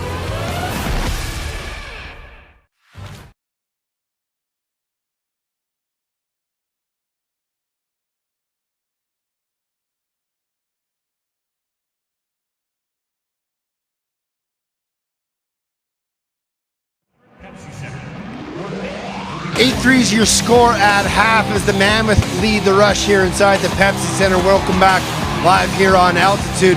As we've mentioned throughout the broadcast, it is La Crosse Cancer Night. This is the 8th year, and over the past 7 years, the Mammoth have raised over 6 digits towards Cancer Foundation and help ending a really horrible disease that affects many of us worldwide, and everybody in the lacrosse community has been touched in some way or another by cancer. Thanks to the efforts of Josh Gross and all the players here in the community, they spent the last week and a better part of the year out in the community, visiting the kids at the Rocky Mountain Hospital for Children, just trying to bring a smile to their face and make this cause as big as it can get. Please enjoy. What first began as a night, then became a week. Now, it's a month. The Colorado Mammoth's Lacrosse Out Cancer Initiative presented by Rocky Mountain Hospital for Children. This month of caring, generosity, support, compassion, all to increase awareness about the disease and to raise funds to find a cure. Thank you for sharing in the 8th annual Lacrosse Out Cancer Night as we introduce you to several of our new friends. The month began with a kingpin, a 10-year-old boy named Q. The 4th grade Stapleton Jets lacrosse player was diagnosed with acute myeloleukemia 11 months ago, something that cut short his youth lacrosse season. Q spent 161 nights in the hospital, enduring 4 rounds of chemotherapy and a bone marrow transplant. I never thought it would be me because I knew people who had cancer and I thought, oh, that would never be me. But little did I know. Daily visits from friends to Rocky Mountain Hospital for Children meant games, toys, water fights with syringes, and of course, throwing the lacrosse ball against the wall. We had a few complaints. We did. That's all right. That's all right. So it was time to improvise. The medical staff led the way. Then they opened up the whole breezeway for you to play with your buddies, right? With goals. Which kept Q's spirits up, day in and day out. One of his oncologists said really early on, right after his diagnosis, that our job was to stay positive. And so that's what we did. When Q grows up, sounds like he has some big shoes to fill. I either want to be a professional lacrosse player or a hematologist. Who knows? Someday Q might be scoring goals right here at Pepsi Center. Or maybe he'll be the one to lacrosse out cancer. A week later, defensemen Jordan Gillis and Josh Sullivan met Brady and her family and spent time watching the 4-year-old and her sister Kaden spread their wings. Are we ready? Let's go. The girls got an up-close experience with horseshoe crabs, insects, and everyone's favorite tarantula, Rosie. She was soft like a cloud. Brady was diagnosed with high-risk acute lymphoblastic leukemia 2 days shy of 2 years ago. Since then, Brady's mom, Bailey, says the risk of germs and infection have made experiences like this one at the Butterfly Pavilion few and far between. Another one! I found another one! These are the things, that we haven't been able to do because she's been so immune compromised. It's such a relief, and it's so nice to just be able to do normal, extraordinary normal thing. It's not normal, it's cooler than normal. For one day at least, all that mattered to Brady was watching her beautiful new friends. Well, I like the orange butterfly, and I like the yellow butterfly. I like all the butterflies. Much like the butterflies, the girl who wears a cape and on this day wings also took flight. Woo! 2 years of treatment in, about 4 months to go. Through it all, Brady and her family have had one mission. Taking cancer's fun. And when Brady, or Bug as her family calls her, found out she was coming to Pepsi Center tonight to be Jordan and Josh's special guest, Yeah, sports game.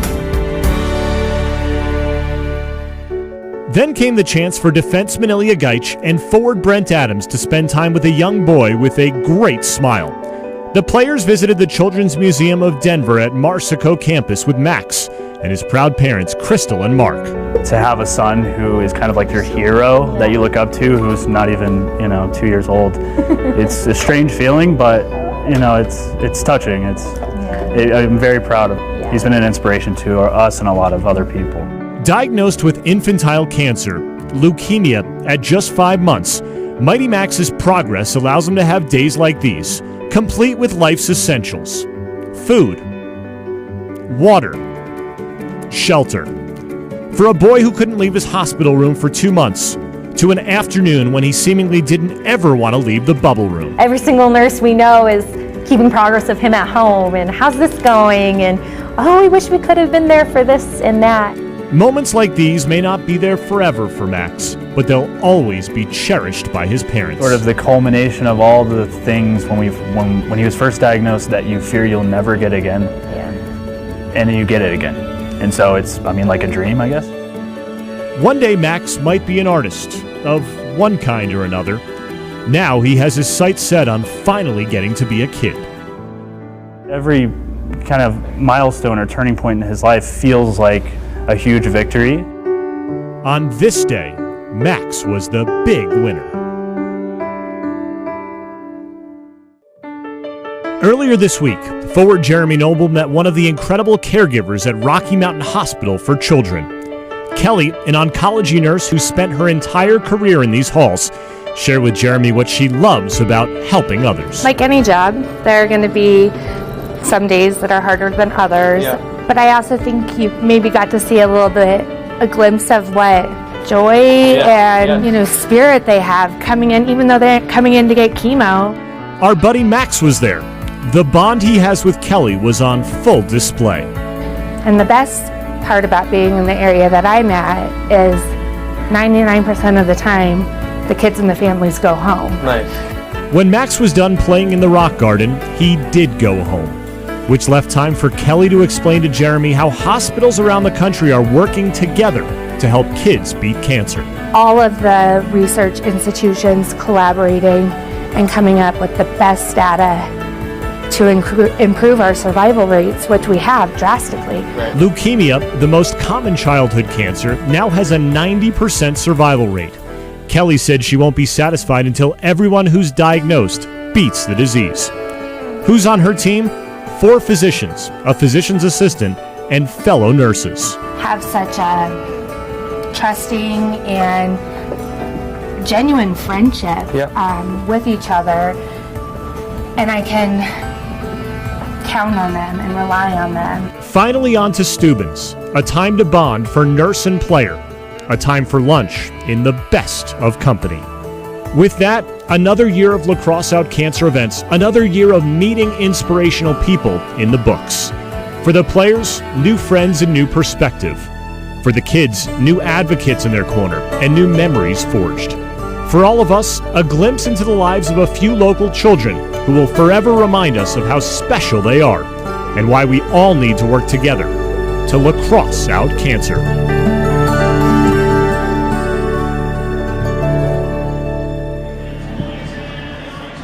What an incredible night here inside the Pepsi Center. There you see one of the young kids from the Rocky Mountain Hospital for Children receiving a jersey, and it was just an incredible night and a great opportunity for these kids to leave the hospital and come inside the Pepsi Center to watch what maybe some of their heroes get to do.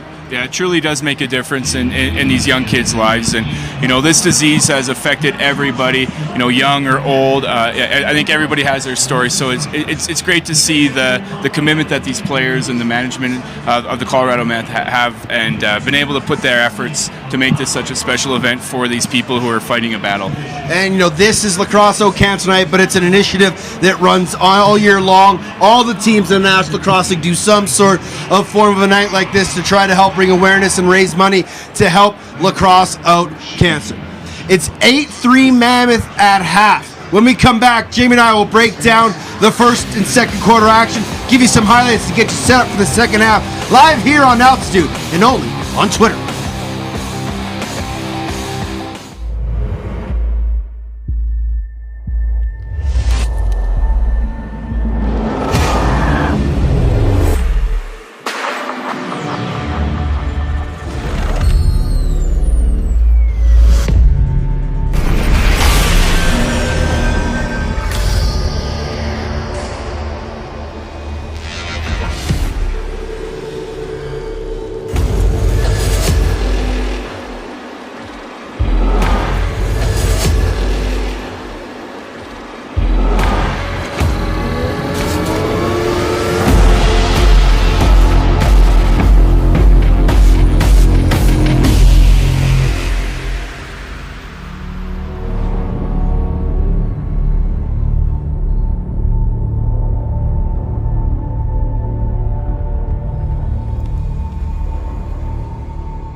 Last week, Jordan Durston took down Mitch Jones and became the Versus champion.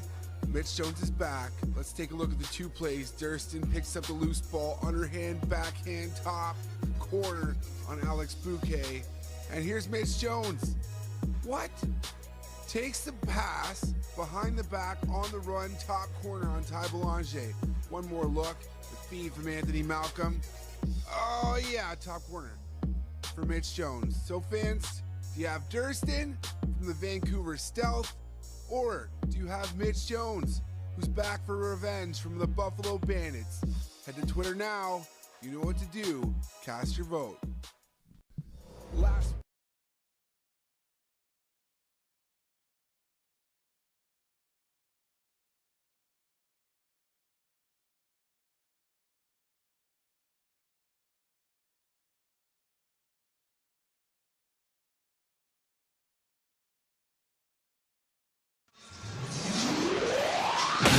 The Pepsi Center is getting set for second half action, and we will do that with you as well, as it's 8-3 Colorado over the visiting Saskatchewan Rush in a huge Western battle.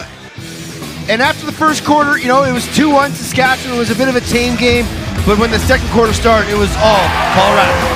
Yeah, the Saskatchewan Rush just have not been able to weather the storm that the Colorado Mammoth are bringing right now. And, hats off to the Mammoth coming out with a lot of energy. And, they're getting a lot of great opportunities, being unselfish, moving the ball. And Jeremy Noble leading the way there in the second quarter. You see him coming around a pick here. And, definitely in Aaron Bolt's head right now. But, on the Saskatchewan Rush side, these guys are pros. They've been here before, so we're in for a treat here. It's a game of runs, and the Rush are going to be prepared for the second half. I'm sure of it.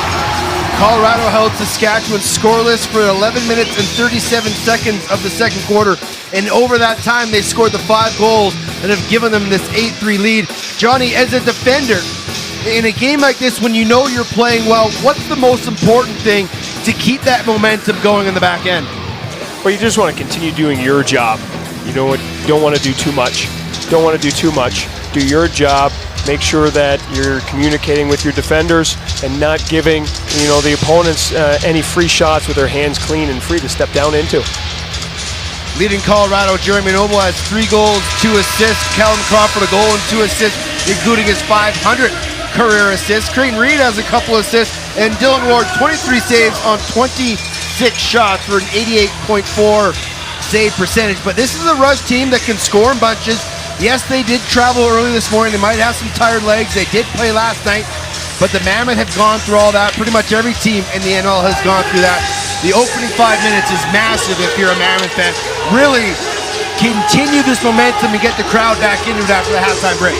Yeah, the fans are into it, no doubt here, and the Mammoth put on a show. So they can't look up at the scoreboard and know that they're ahead by 5 goals. Just got to focus on the next shift and focus on the little things and do what the coaches tell them, and they're going to be okay. It was funny when we were having our pregame meal down in the press room with GM Steve Govey. He said, you have to realize that 4 or 5 goal leads in this league are never safe.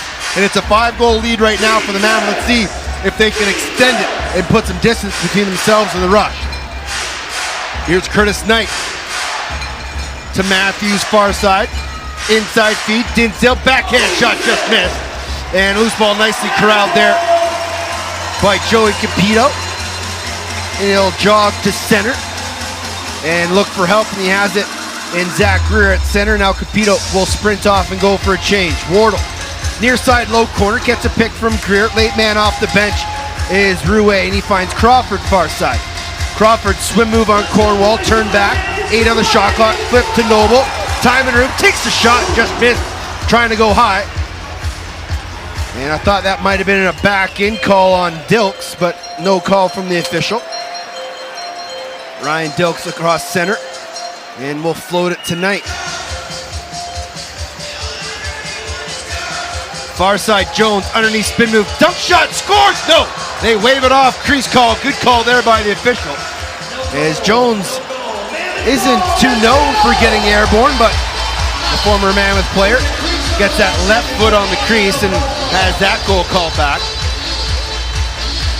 In his first trip back to the Pepsi Center, Jones held scoreless and pointless so far in the first half.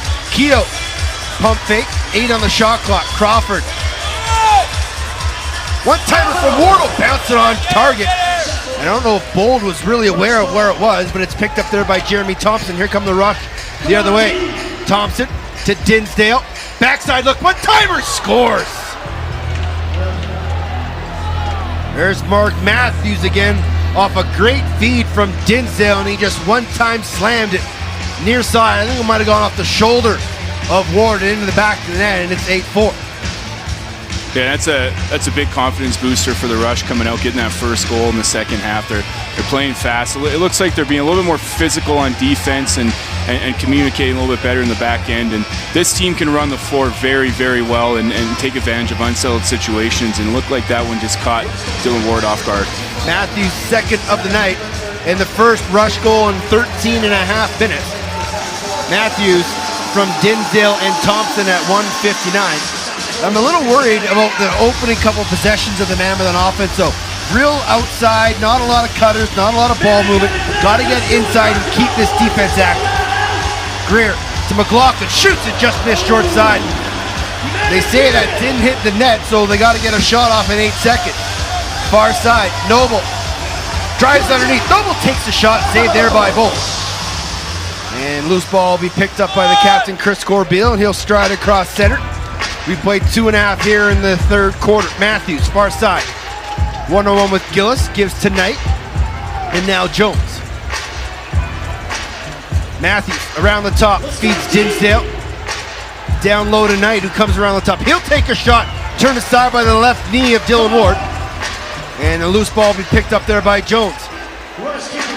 Bounces it near side, Curtis Knight. Matthews trying to get underneath. He does, shoots, trying to go short side. What a save there by Dylan Ward. As Matthews was driving hard to the cage, now Taylor Stewart will just roll it to center to Ilya Geich. Yeah, you see Mark Matthews there on his familiar spot on the half wall.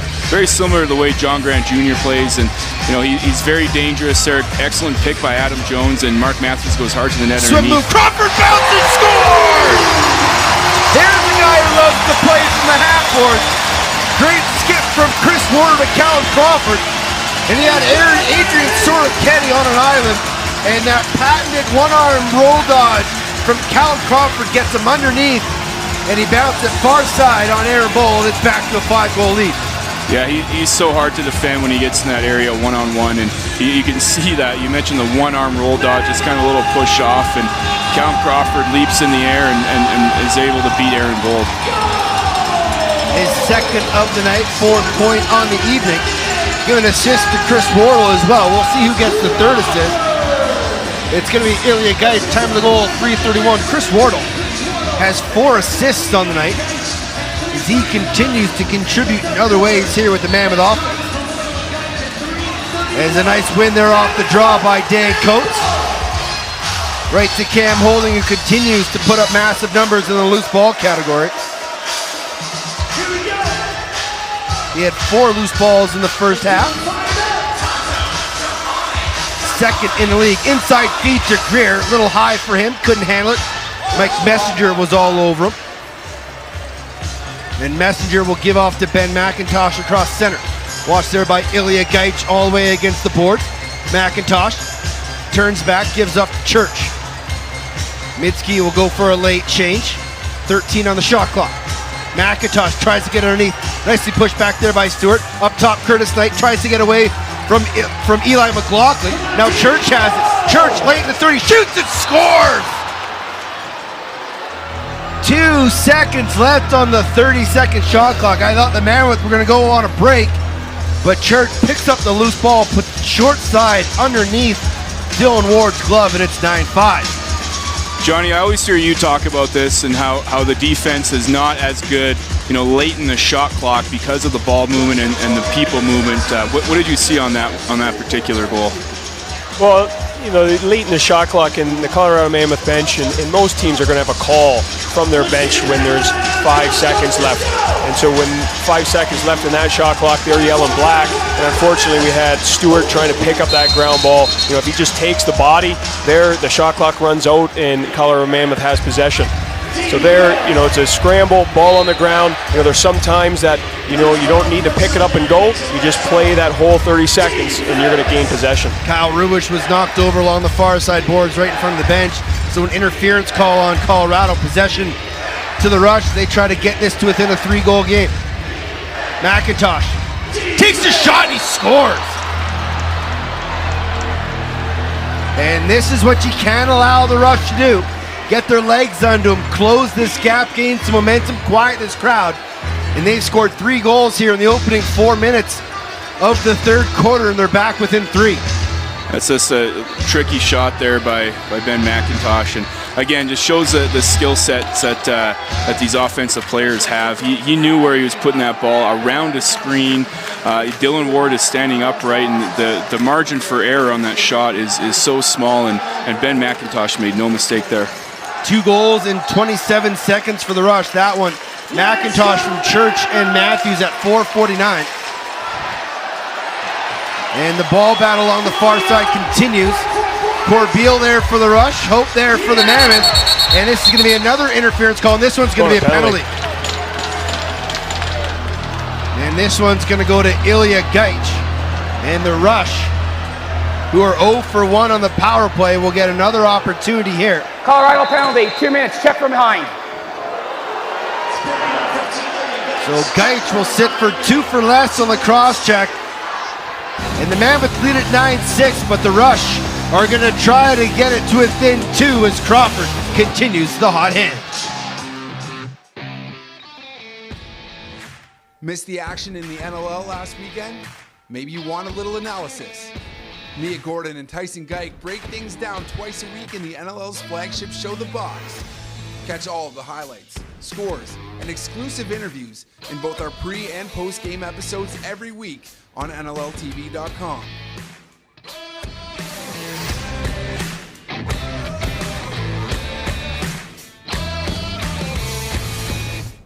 He's got Digby on the take, scores! Now back over to Dane Smith with a shot, hit the goal post inside, he scores! Afraid you might miss out on the big stories from your favorite team? Well, not to fear, the NLL newsletter is here. All you have to do is subscribe to the new NLL newsletter, and you'll get weekly updates from everything that is happening around the league. What are you waiting for? Subscribe today.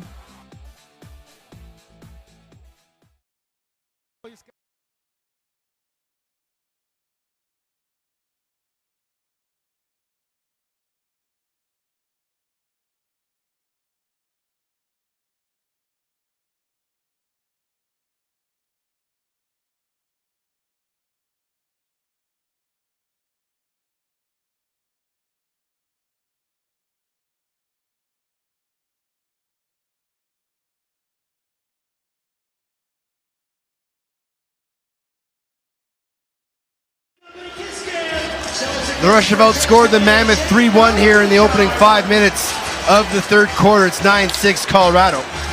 Tonight's broadcast is a copyright telecast of the National Lacrosse League Incorporated, which may not be retransmitted, reproduced, or rebroadcast without the express written consent of the National Lacrosse League.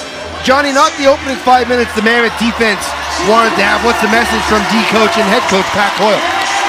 Well, they're losing the ground ball battles. And then, taking penalties. You got to stay out of the box against any team, but especially a two-time championship team. Stay out of the box. Gaich in the penalty box for cross-check. Rush on the power play. Jones pushed around the back of the net, trying to find an outlet. Gives to Taylor, who shoots, and that one's taken off the shoulder of Robert Hope. He's slow to get up. Hope, the warrior there it is, going to stay in there. Shot there by Matthews, hit Capito. And that's going to be a shot clock violation. What a great defensive effort by Hope and Capito to wear those 2 shots and make a little bit of a defensive effort in the short man unit. And then an unfortunate turnover there by Rouet sends the short man right back out. Be interested to see how far Dylan Ward steps out here in his crease. In that last possession when Jonesy had it here in the left shooter position, he was right out the edge, right at the top of the crease. Taylor to Jones. Here comes McIntosh, double scissor on the far side, skips it to Jones. He'll shoot, club save there by Ward. As that was a set play for Adam Jones, long outlet pass down the middle. Here's Creighton Reed. That just missed. That's an inch lower, that's in the back of the net. Here's Zach Greer. Late man on the bench is Chris Wardle, 45 seconds remaining on the penalty to Ilya Gaich. Crawford far side watch there by Jeremy Thompson. Crawford. That pass is picked off by Corbeil, and he's on a breakaway from center. Corbeil one-on-one with Ward. Shoot! Great save by Dylan Ward! That's twice he stopped Corbeil. Here's Greer. Greer! Whirling dervish to the front of the net. Loose ball picked up by Rouet. 15 on the penalty to Gaich. So the Mammoth should be able to kill the rest of this off. Here's McLaughlin. One-on-one. Tries to get underneath, turn back, 5 on the shot clock. Double team behind the net, takes a big hit there by Rubish, and then dispossessed by John LaFontaine, but Gaich is out. We're back to 5-5. Here's Jeff Cornwall. Down low, Knight. Cornwall goes for a change. Matthews cuts through the middle, ball goes to Jones. Jones to Taylor, he can't handle it. Knight can't pick it up. Holding, bats it back, can Holding get to this one? Man off the bench, Holding, what a move! Cam Holding to Gaich, pump fake, shoots, oh, what a save by Bull, but we're gonna get a penalty. And that's going to be too many men on the rush, and I thought Cam Holding was going to go for that one. That would have sent the roof off this place. Penalty shot. Oh, that's what Colorado's looking for, a penalty shot, because there's too many men. Not going to happen. Just a too many men call. So Dinsdale, the in-home, will come and serve it. Saskatchewan, bench one at 2 minutes, legal substitution. And the Mammoth, who are 3 for 6 so far tonight, will head back to the power play and look to make this a 4-goal game again. Too many men to call at 7:38 here in the third quarter. Greer, McLaughlin, Rouet, Noble, Crawford, and Stephen Keel. Greer to McLaughlin, back to Greer. Noble hiding out in the middle. Crawford, Greer, skip past Keel. He'll shoot, just missed. McLaughlin couldn't handle the rebound. And there's Rubish to pick it up. Rubish will lug it across center, get across the timeline, try and find an outlet. Has a man off the bench. That's Robert Church. Church to McIntosh. 15 on the shot clock, a minute 20 remaining on the penalty. Church one-on-one with Reed. Takes the shot, scores! A short-handed marker, just the 5th of the year for the Rush. And the 6th given up by the Mammoth, and it's 9-7. Yeah, Dylan Ward's definitely going to want to have that one back. Just kind of snuck in the 5-hole there, but good penalty killing, good man down by the Saskatchewan Rush, and they're rewarded, and now they're back within 2. The Mammoth defense in that last possession are really concerned about Matthews driving the net from this left side, and you could see there they didn't have their 5th defender helping out on the ball, and that left the Saskatchewan Rush offensive player with his hands free and to step into that shot. Church short-handed from McIntosh at 8:24, and a procedure called on Jeremy Thompson, so the Mammoth get possession. Greer, McLaughlin, back to Greer. He'll shoot, score!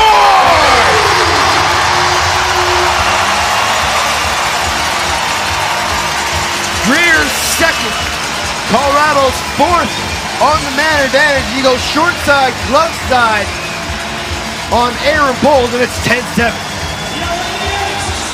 Yeah, I think it's just, again, the ball movement that the Colorado Mammoth are displaying here and getting it around. And Aaron Bold probably thought that ball was going to be caught by Zach Greer and go right back up top to Jeremy Noble. But excellent heads-up play by Zach Greer.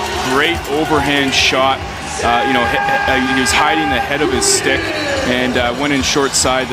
Just a beautiful play by Zach Greer. Another procedure call on Jeremy Thompson, so the Mammoth will get the ball back as we play 5-a-side. Greer from McLaughlin at 8:45, and it's back to a 3-goal game, 10-7, with 6 minutes remaining here in the third quarter. Greer gets a pick there from Wardle, takes the shot, saved by Bold as Greer went back glove side, outlet pass to Thompson. Thompson, double team, takes a chop, finds Matthews off the bench. Matthews, step back shot, saved by Dylan Ward. Loose ball picked up by Jones, shoots and scores!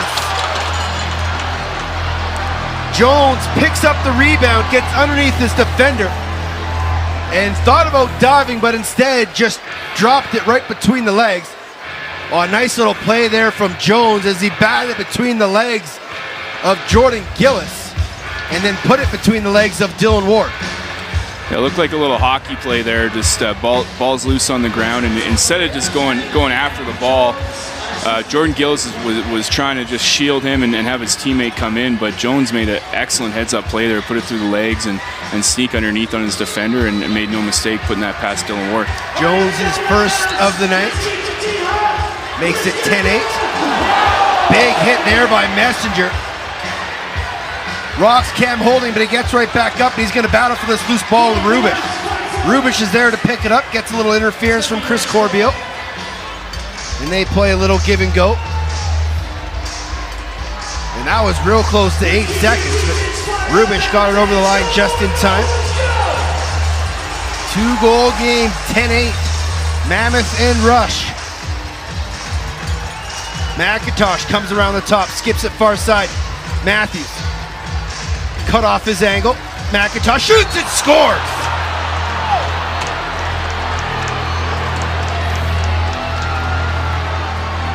And this is an uncharacteristic run by this defensive group of the Colorado Mammoth as Alex Bouquet is going to put the gear on. As McIntosh ripped his second of the night. And here comes Alex Bouquet in for Dylan Ward.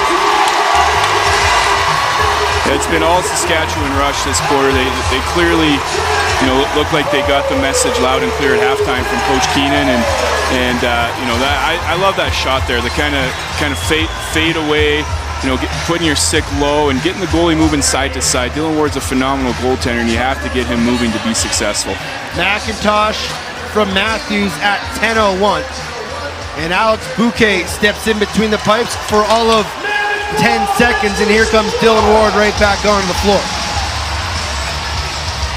Well, that's a wake-up call to your defense and to your whole team that the first half is over, and this is a two-time championship team here, and that it's going to take a full 60 minutes to win this game. Greer, Rouet, far side, Keogh, triple team, still has it, and he's rolled into the crease. That'll be crease violation. And with that, we will go to break. Adam Jones has helped the Rush get back to within one. They've outscored the Mammoth 6-2 here in the third. It's 10-9 back with a final 4.5 on altitude.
$10-9 is your score, 4.5 to play here in the third quarter. Saskatchewan, 6 goals on 11 shots this quarter, and they have got this game, which once was a 5-goal game, to a 1-goal game, and Colorado is the team on their heels right now.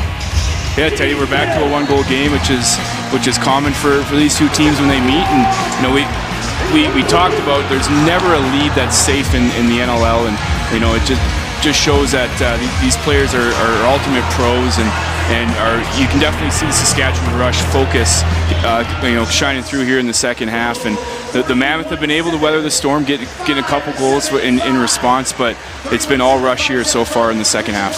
Aaron Bold will go to the bench as there's a little up-forward pressure from Joey Capito. But as Curtis Knight gets the ball across center, they're going to stay 6-5. Now Knight will go to the bench. No, it'll be Dan Tay. A little bit of confusion, but 5-a-side we play. Bold back in between the pipes, as is Dylan Ward. Here comes Robert Church around the top. Skips it far side. Mark Matthews back to Church. Nice defensive play there by the Mammoth defender. And then that shot by Church goes off. Dylan Ward's leg pad, reset the 30. Matthews to Jones. McIntosh shoots. Shoulder save there by Dylan Ward. He's got Joey Capito on his horse. Pass on a rope. Capito catched it. And then an unforced error there by Capito, but he's going to earn the loose ball in a push. It's going to be Colorado ball. I know Capito loves to go to the net in those situations. Forced pass, one tighter by Crawford, and a great save by Aaron Bull, but Capito picks up the loose ball and he gets hit from behind into the board. Be another reset, and a great shift there by Joey Capito. Here's Eli McLaughlin, gonna work with Greer. Late man off the bench is Rouet, far side, Crawford. McLaughlin on the near side, gets a pick from Greer. Outside shot saved there by Aaron Bold, who's really settled down here in the third quarter after a shaky second. And Nick Bilic will get it across center. You can hear from Colorado bench, they want more ball movement. The ball is sticking in their sticks a little too long. Jones bounces it to Church. Dinsdale thought about the shot, finds Matthews, gets it right back. Dinsdale, step around shot, just missed, far top corner. That'll be a shot clock violation, as Jones will just throw it all the way down to the zone and Ward will have it. Yeah, Johnny, you mentioned the ball movement here. When you have world-class goalies in the net like Aaron Bold and Dylan Ward, you have to get the ball moving side to side and get them off their game. Aaron Bold has been able to see all these outside shots the Mammoth have been throwing at them. Here's Rouet working with Crawford. Crawford gets it, pump fake. Crawford doesn't have an angle. 8 on the shot clock. McLaughlin. Inside feed, Wardle was on top of the crease, couldn't handle the pass. And it'll be a shot clock violation on the Mammoth. Again, not a solid offensive set there by Colorado. Too easy for the Rush defense. Now here's Messenger. Messenger takes a shot, saved there by Ward. Ball's loose. Nicely handled there behind the net by Greg Downey. Outlet to Cam Holding across center. Final 2 minutes here in the third quarter. Mammoth clinging to a 1-goal lead. It was a 5-goal lead to start the quarter. Far side, Noble. Step back shot, shoulder saved there by Bold. He saw that one late. Now Mitski on a run. That play for the Mammoth has worked all night. It's that seal by the top offensive player with the ball carrier running it from the crease up and around. We've seen 3 goals tonight off that play, and that one, Bold just saw it, like you said, Ted, right at the last second. Here's McIntosh, gets a pick from Dinsdale, skips it to Matthews, pump fake. Back to McIntosh, trying to go inside to Jones. He was denied there by Gillis. McIntosh to Matthews, and a great save by Dylan Ward. 3-on-2 break for Colorado. Late man who makes it 3-on-3. Ilya Gaich takes a shot, and that one just missed.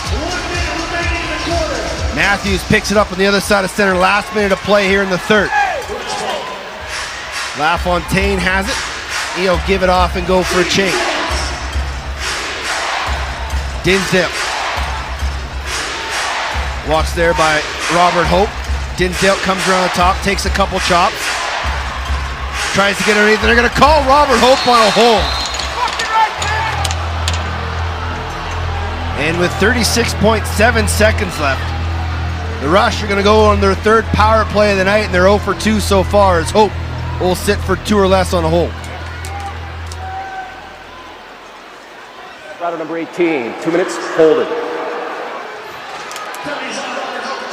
Not exactly how you want to end a half, end a quarter going man down. Matthews will start with it. Church to Jones, back to Matthews. Church. Matthews. Church. Low to low scores, and we are tied.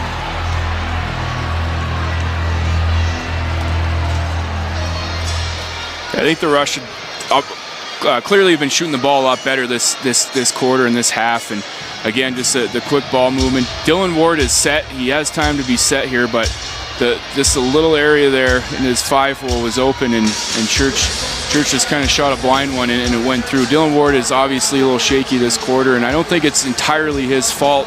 To go on that man up for Saskatchewan, they're going hard to the net and forcing the Mammoth to take penalties. And like you mentioned, Johnny, they got to stay out of the box when you're trying to weather the storm from this momentum swing by the Saskatchewan Rush.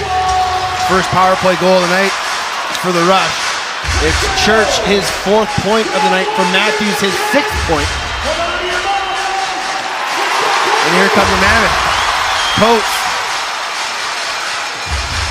And they're not going to get a shot off late in the quarter, and his quarter's going to end. So we'll start the 4th like we started the game, all square. And this time it's 10-10. Settle down. grab a drink, get yourself for the fourth quarter. We'll have it for you right here, live on Altitude and worldwide on Twitter.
"10-10 is your score, 15 minutes of regulation left to be played. Jamie Shuchuk, John Gallant, my name is Teddy Jenner. Thanks for joining us here on Altitude. Special shout out to all our fans in Saskatoon and province of Saskatchewan watching on SaskTel. In the second quarter, the Mammoth scored 7 goals on 14 shots. In the third quarter, the Rush scored 7 goals on 15 shots. And that is why they say lacrosse is a game of runs. Yeah, absolutely. They're fighting for that top spot in the West, and you know, anytime these two teams get together, we know we're in for a battle, and that's why this game is so beautiful to watch. You see, you know, right when you think one team has the run away with it, the other team comes back, and you know, it's been a lot of fun, and you know, hopefully we get the same here for the fourth quarter. First time these two teams played, it was 8-7. The second time, as Dylan Ward makes the shoulder save, it was 12-11 in overtime. And then that loose ball was won by Adam Jones. It was almost as if the Mammoth kind of just stopped there, expecting to come up with that rebound. On the Rush, you're going to get a fresh reset here. Jones takes a shot and just missed. That hit the post and goes out of play. And they're going to say it's Rush ball as Jones hit the outside of the far post and another reset 30. McIntosh tonight. He comes around high, gets a pick, goes back down near side, inside, Dinsdale shoots and scores. What a play there by the Rush. And Dinsdale gives Saskatchewan their first lead since the start of the second quarter. It looked like a set play there by Saskatchewan, just getting the ball moving, kind of an up pick there. Dinsdale, looked like Capito lost Dinsdale there, and that's a great finish there. A little far side, short side on Dylan Ward, and huge goal to get the Rush going here in the fourth. No talk defensively, Johnny Gallant. That's got to be better communicated by Capito and his teammates. Well, no, he's got to be better communicated, but they lost 2 chances on ground balls there. Adam Jones outworked 2 players on the boards, on the sideboards there to get an extra possession. So right now the Mammoth are just getting outworked both ends of the floor. And that'll be an over and back violation on Ilya Geitz and the Mammoth. Just mental mistakes hurting Colorado right now, and you'd think they were the team that played last night. Dinsdale is second of the night from McIntosh and Knight at 106, and the Rush have an 11-10 lead. Saved there by Ward. Another fresh 30. That was a nice right-hand save by Dylan Ward. Dinsdale shoots. That one goes high. The ball's going to trickle all the way over and back, but it hit the stick of a Mammoth defender, so no over and back violation. And there's going to be a too many men call here on Saskatchewan, so a lucky break for the Mammoth. Yeah, Coach Pat Coyle is not happy about that. I'm not sure if he's protesting that they should call the too many men and he's getting his way, or if the ball in fact did get deflected off one of the players. Well, either way, it's going to work out for Colorado. They'll head to the power play, where they've been quite successful so far. They're 4 for 7 on the night. And this will be a huge opportunity for them to tie this game. Greer to Crawford, near side Noble. A little bit of movement from the offense. Greer back to Noble. He'll shoot, score!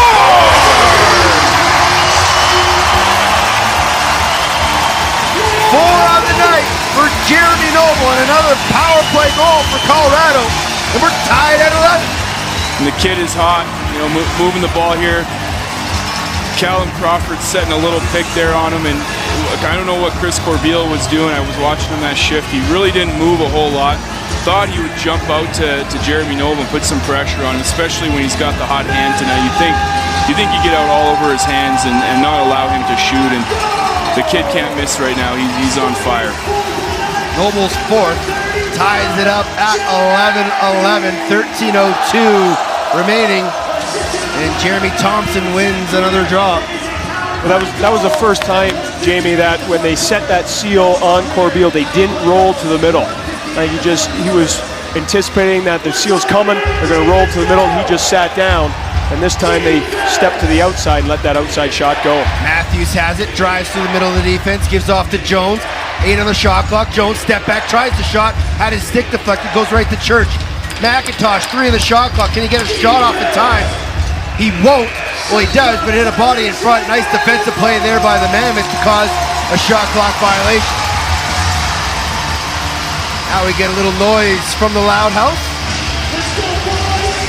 This game is vitally important if Colorado wants to get first, but more importantly, to hold off Vancouver and Calgary.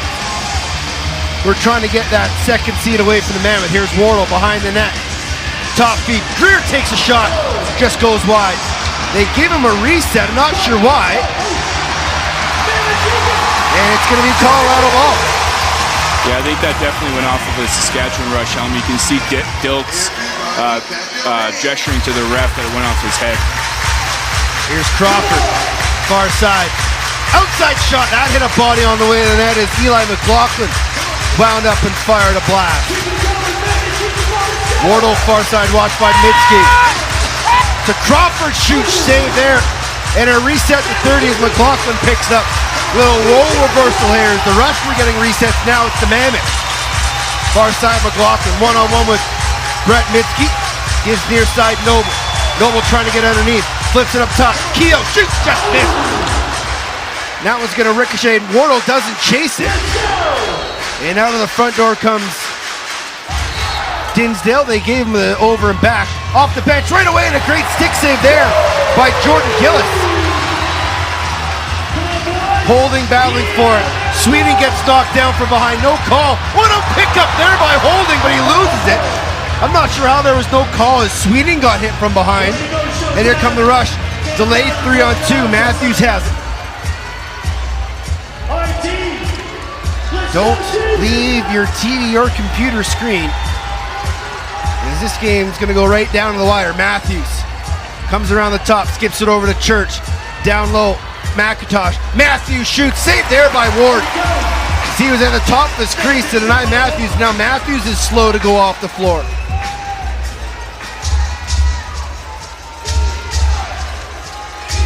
McIntosh, far corner, comes around top, gives to Jones.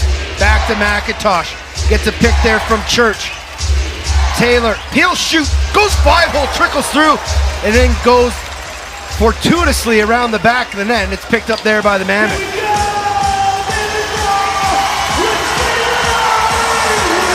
Creighton Reed comes across center. Into the low corner to Zach Greer. Crawford, near side, Jacob Rouet. Rouet comes around top, gets the front, and takes the shot, and scores!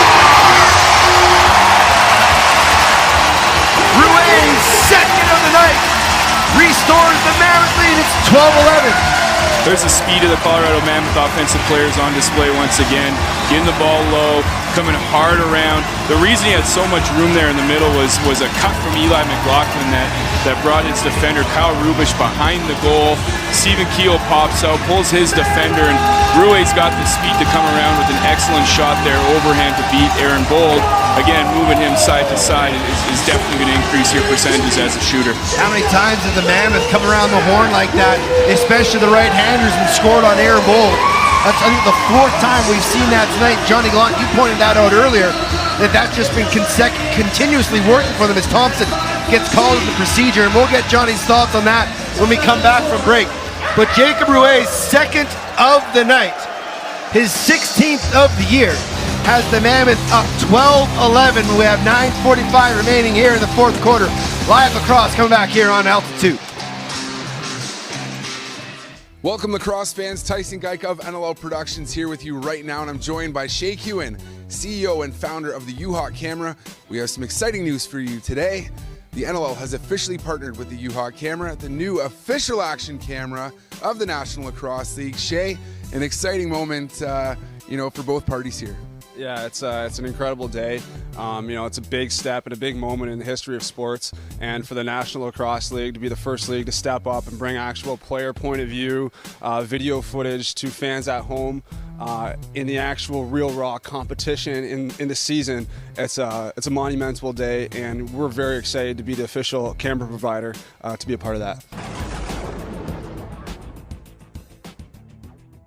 Hold up, wait a minute, hold up, wait a minute, hold up, wait a minute, hold up, wait a minute, hold up, wait a minute, hold up, wait a minute, hold up, wait a minute.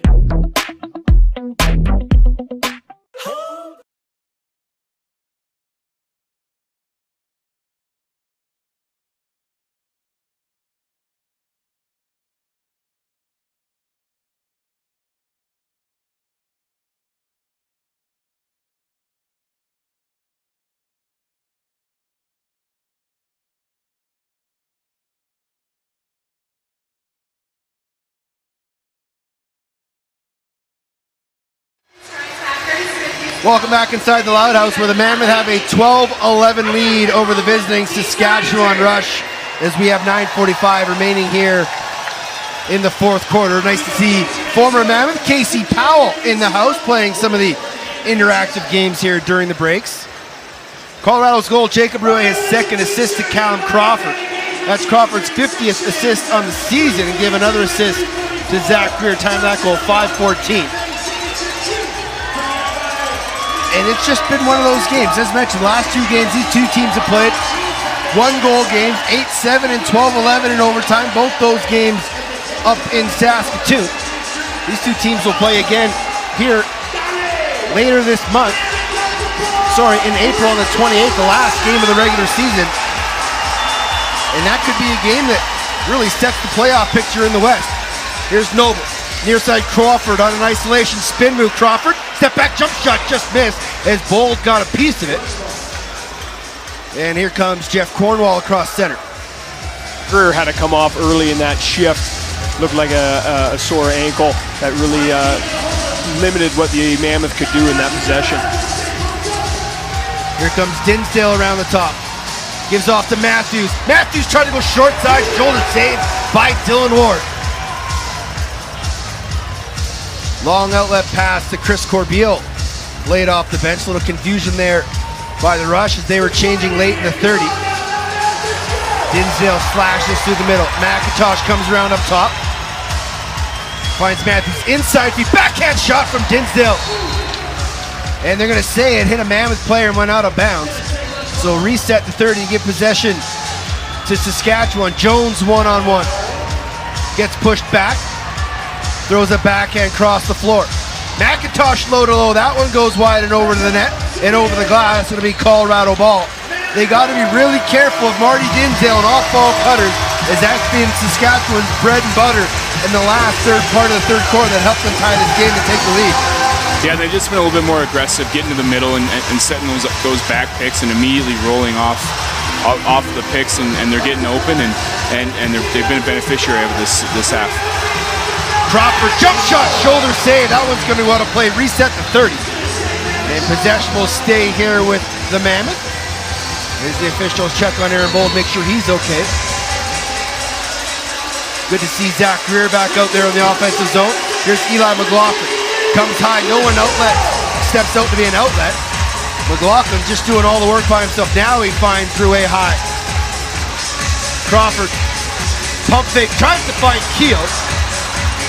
And that's a tough pass for anybody to catch. Long outlet pass, Corbeil.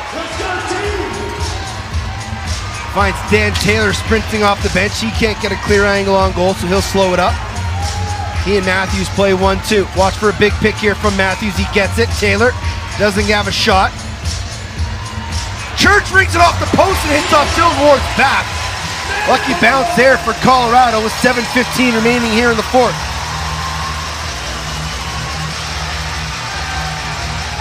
Here's Greer. Stutter step on Minsky. Finds Crawford off the bench. Near side Noble. Behind the net, Wardle. Wardle spins away from trouble. Watched there by Messenger. Gives off to Rouet. 10 on the shot clock. Rouet. And that pass doesn't connect to go into the Mammoth bench. And just some confusion there by the Colorado offense. You know, guys, win or lose, well, I think it's been a very gutsy effort here by the Saskatchewan Rush. They're clearly emptying the tank and not letting the Mammoth.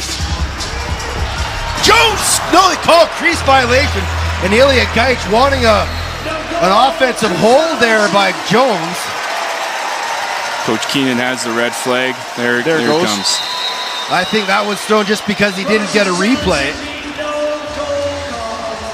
And so Jones has already had one called back. And you saw that being set up as Jones had Ilya Gaich on his high hip. John Gallant was able to spin back underneath and went far side, short side to beat Dylan Ward, but we're going to have to check the replay here. That's a move. Being a teammate of Adam Jones for so long that I've seen many, many times, he's dragging that defender out and using that offhand to wrap around. And that left toe precariously close to the line. That's a real tough call, but again, if the call on the field is no goal, so if it's as close as it looks, I don't think this one can get overturned. This will be the angle right here. And that foot looks to be on the crease, but again, real close, and Garrison has made his decision already. And I think this one's going to stay no goal. The ruling on the field is confirmed, no goal. No goal stands, so it remains a one-goal game. 12-11, 6.5 to go, and everybody's got to start battening down the hatches for this Colorado Mammoth squad. Offense and defense. Take care of the ball on offense. Take care of your man on defense. And continue to funnel to the net. Sprint off the bench. All those little intangibles that coaches preach.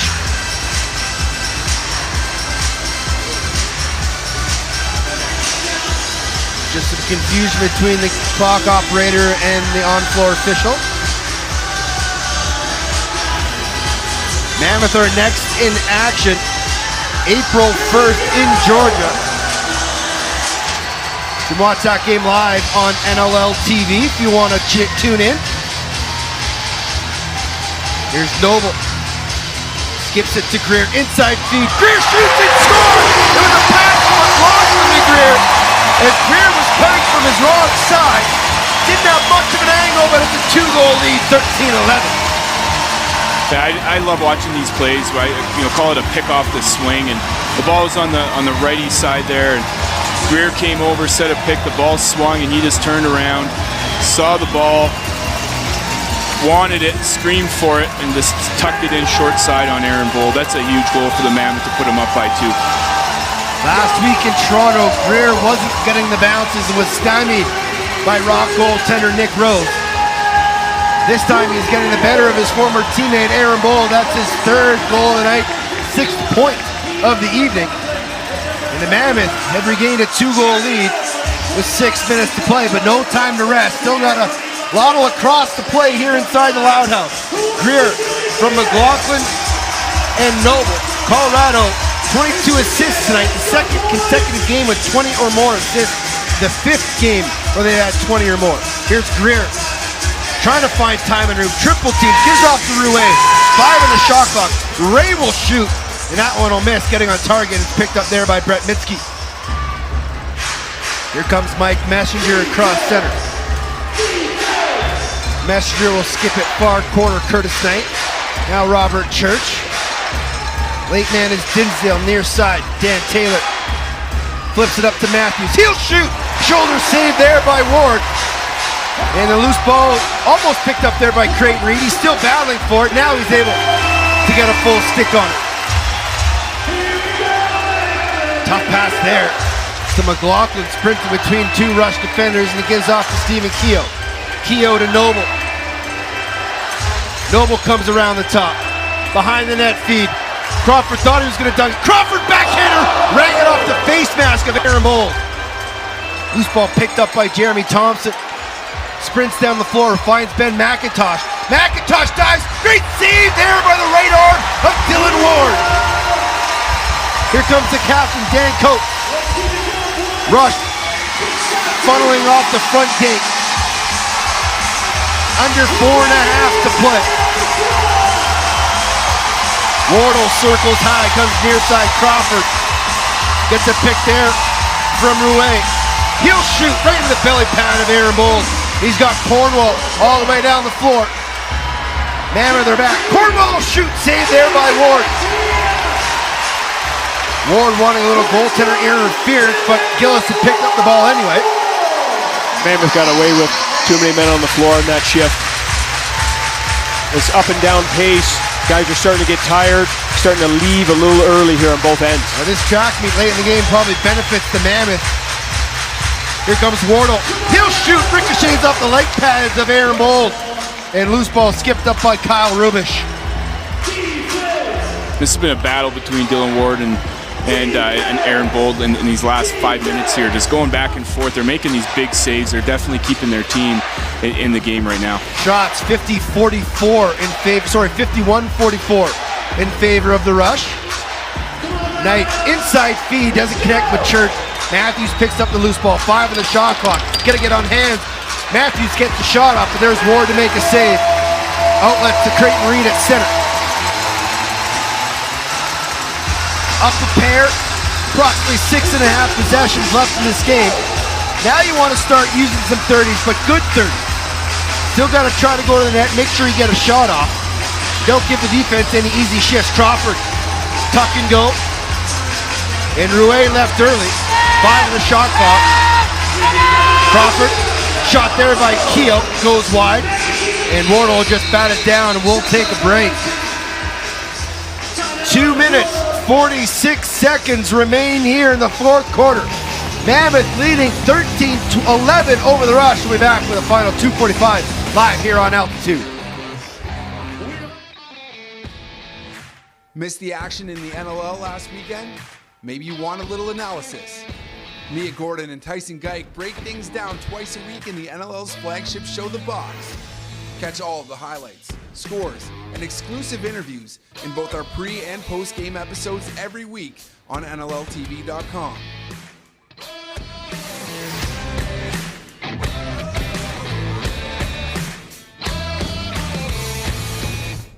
He's got Digby on the take, scores! Now back over to Dane Smith with a shot. Hit the goal post inside, he scores! Afraid you might miss out on the big stories from your favorite team? Well, not to fear, the NLL newsletter is here. All you have to do is subscribe to the new NLL newsletter, and you'll get weekly updates from everything that is happening around the league. What are you waiting for? Subscribe today.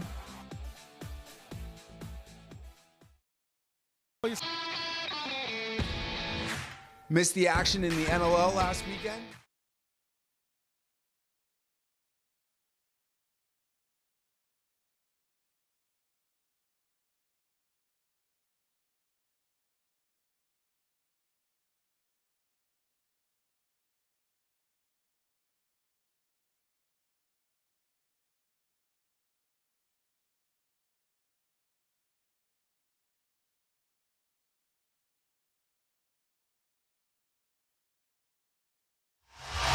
Welcome back inside the Loud House. Aaron Bold on the bench for the Mammoth as they go, for the Rush, as they'll go 6-on-5. Zach Greer has 6 points tonight, 3 goals, 3 assists, and he's been a real hot spark for them here in the fourth quarter and allowed them to get to this 2-goal lead late in the fourth quarter. Yeah, he's been a treat to watch here tonight. You know, another guy, talked about Noble coming off an early season injury, Greer the same, and it's good to see both of these guys getting back in the lineup and contributing here, and, you know, seeing Zach Greer put it to his former team. So 6-on-5, here come the Rush. Taylor. See if they try and shut off Matthews. They do. Outside shot there by Church. Saved by Ward. Ball's loose.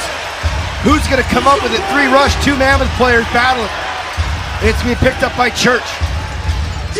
Aaron Bold was back on the L. He'll head to the bench. 6-on-5 again. 2:20 remaining. Jones. Church. Down low. What a save by Dylan Ward! Are you kidding me? Robbing Curtis Knight on the doorstep. Ilya Gaich has it in his own crease. One-on-one with Jones. Gaich loses it. Got to get it over the timeline. He's just going to one-hand it all the way down to Aaron Bold. That's great patience by Curtis Knight there too, and Dylan Ward using all 6'5" of his frame to cover the net and keep that one out. Bold to the bench again. Under 2 to play. Matthews. See if they shut him off again. Church shoots. 6 save there by Dylan Ward. Got an empty net down the other end of the floor. Thompson comes out, so there's no goaltender. Now Bold will come onto the floor. Crawford has it. Crawford's gonna shoot, picks the top corner. If you're gonna score an empty netter, might as well make it pretty. Well, last week in Toronto, they had some issues with the open net. They hit a couple pipes, and Crawford was gonna waste no time with that one. And I don't blame Jeremy Thompson for ducking his. Crawford just stepped in and picked the top corner, and it's a 3-goal lead with 1.5 minutes to go. 14-11 Colorado. Yeah, you know, I'm going to play devil's advocate here and say, you know, what if he missed? You know, what if he missed? It's going back down the other way, and you know, possibly a timeout there. But you know, Cal Crawford made no mistake. That's a huge goal to put the Mammoth up by 3 with only 1.5 minutes left. So look for the Rush to go 6-on-5 for the rest of the game. Crawford from Capito and Dylan Ward picking up an assist. There goes Aaron Bold to the bench. So it'll be 6-on-5 again. 1:32 remaining. Taylor to McIntosh. And they're going to shut McIntosh off again, so they'll play 5-on-4. Knight to Jones to Knight. He'll shoot, kick save there by Dylan Ward. Outside shot, another kick save by Ward. Ball's loose. Open up, rebound, what a save on the right shoulder of Ward. McIntosh shoots, that one goes wide. And they're going to be an interference call on Mark Matthews. It's going to be Colorado ball. Capito. Now's the time when there's no need to go to the net. Just hold on to it, need it. Capito to Hope. You know, I'm up here just shaking my head at all these saves here by Dylan Ward, and you know, hats off to Greg Downing there, who ended up having Mark Matthews show some frustration and just go right into him and end up getting the moving pick call and get the Mammoth the possession. Keogh tries to go short side, under 30 to play. Dylan Ward gave up 7 goals on 14 shots in the third. He's given up 1 goal in the fourth on 18 shots. And that goes out of play. It's going to be Colorado ball. Capito has it at center, and the Mammoth can run it out. 15 seconds remaining. This is a huge win for the Colorado Mammoth. They'll get to within a game of the Rush. As things get heated along the near boards here, I don't think anything's going to come of it, and the Mammoth are going to take it 14-11 over the Saskatchewan Rush.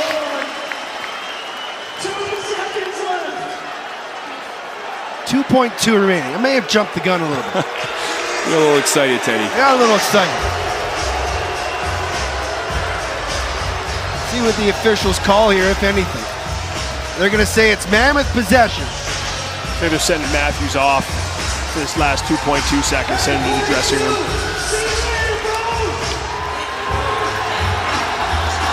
Matthews is leaving the game.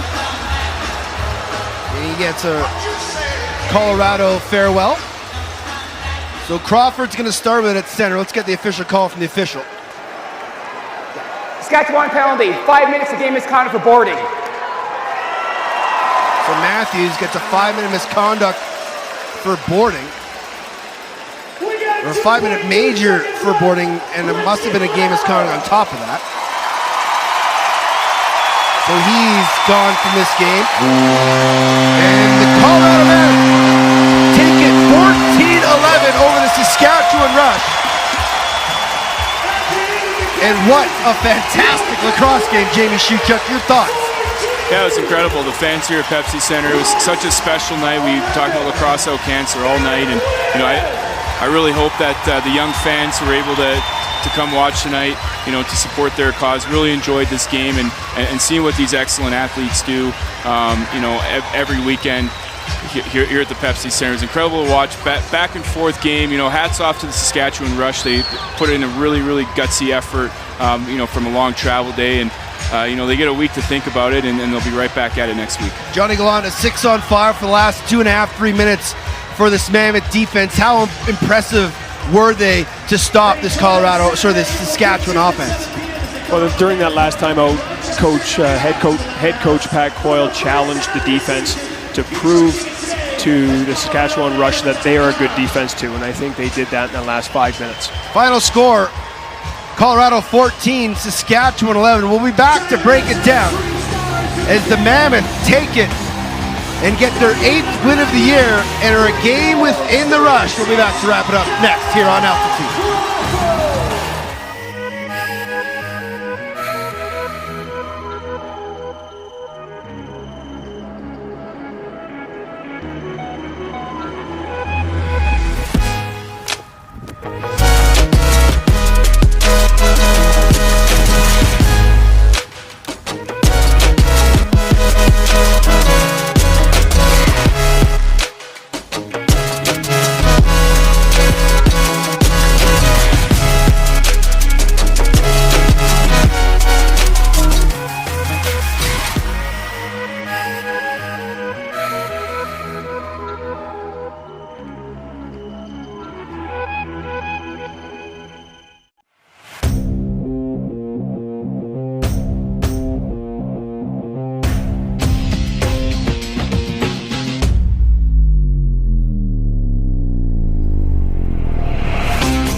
If you're a player looking for a lightweight head that delivers power and control, string up the Under Armour Command Low.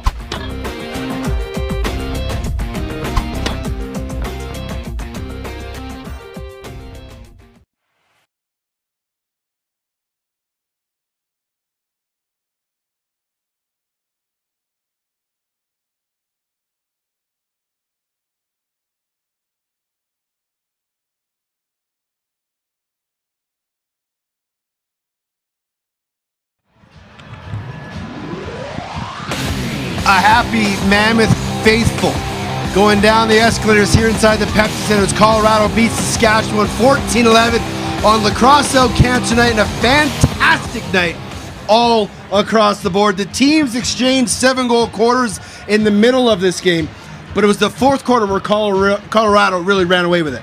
Yeah, what a sigh of relief for this Colorado Mammoth team.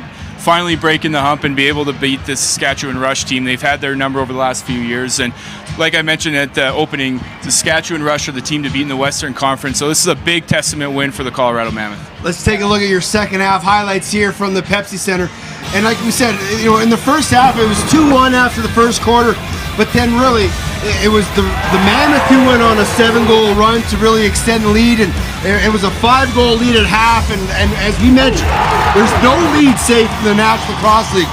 And when Jeremy Noble started to get on fire, we thought, okay, Saskatchewan's kind of tired, they're not going to be able to get into it, but when the second half started, it was a completely different Rush squad.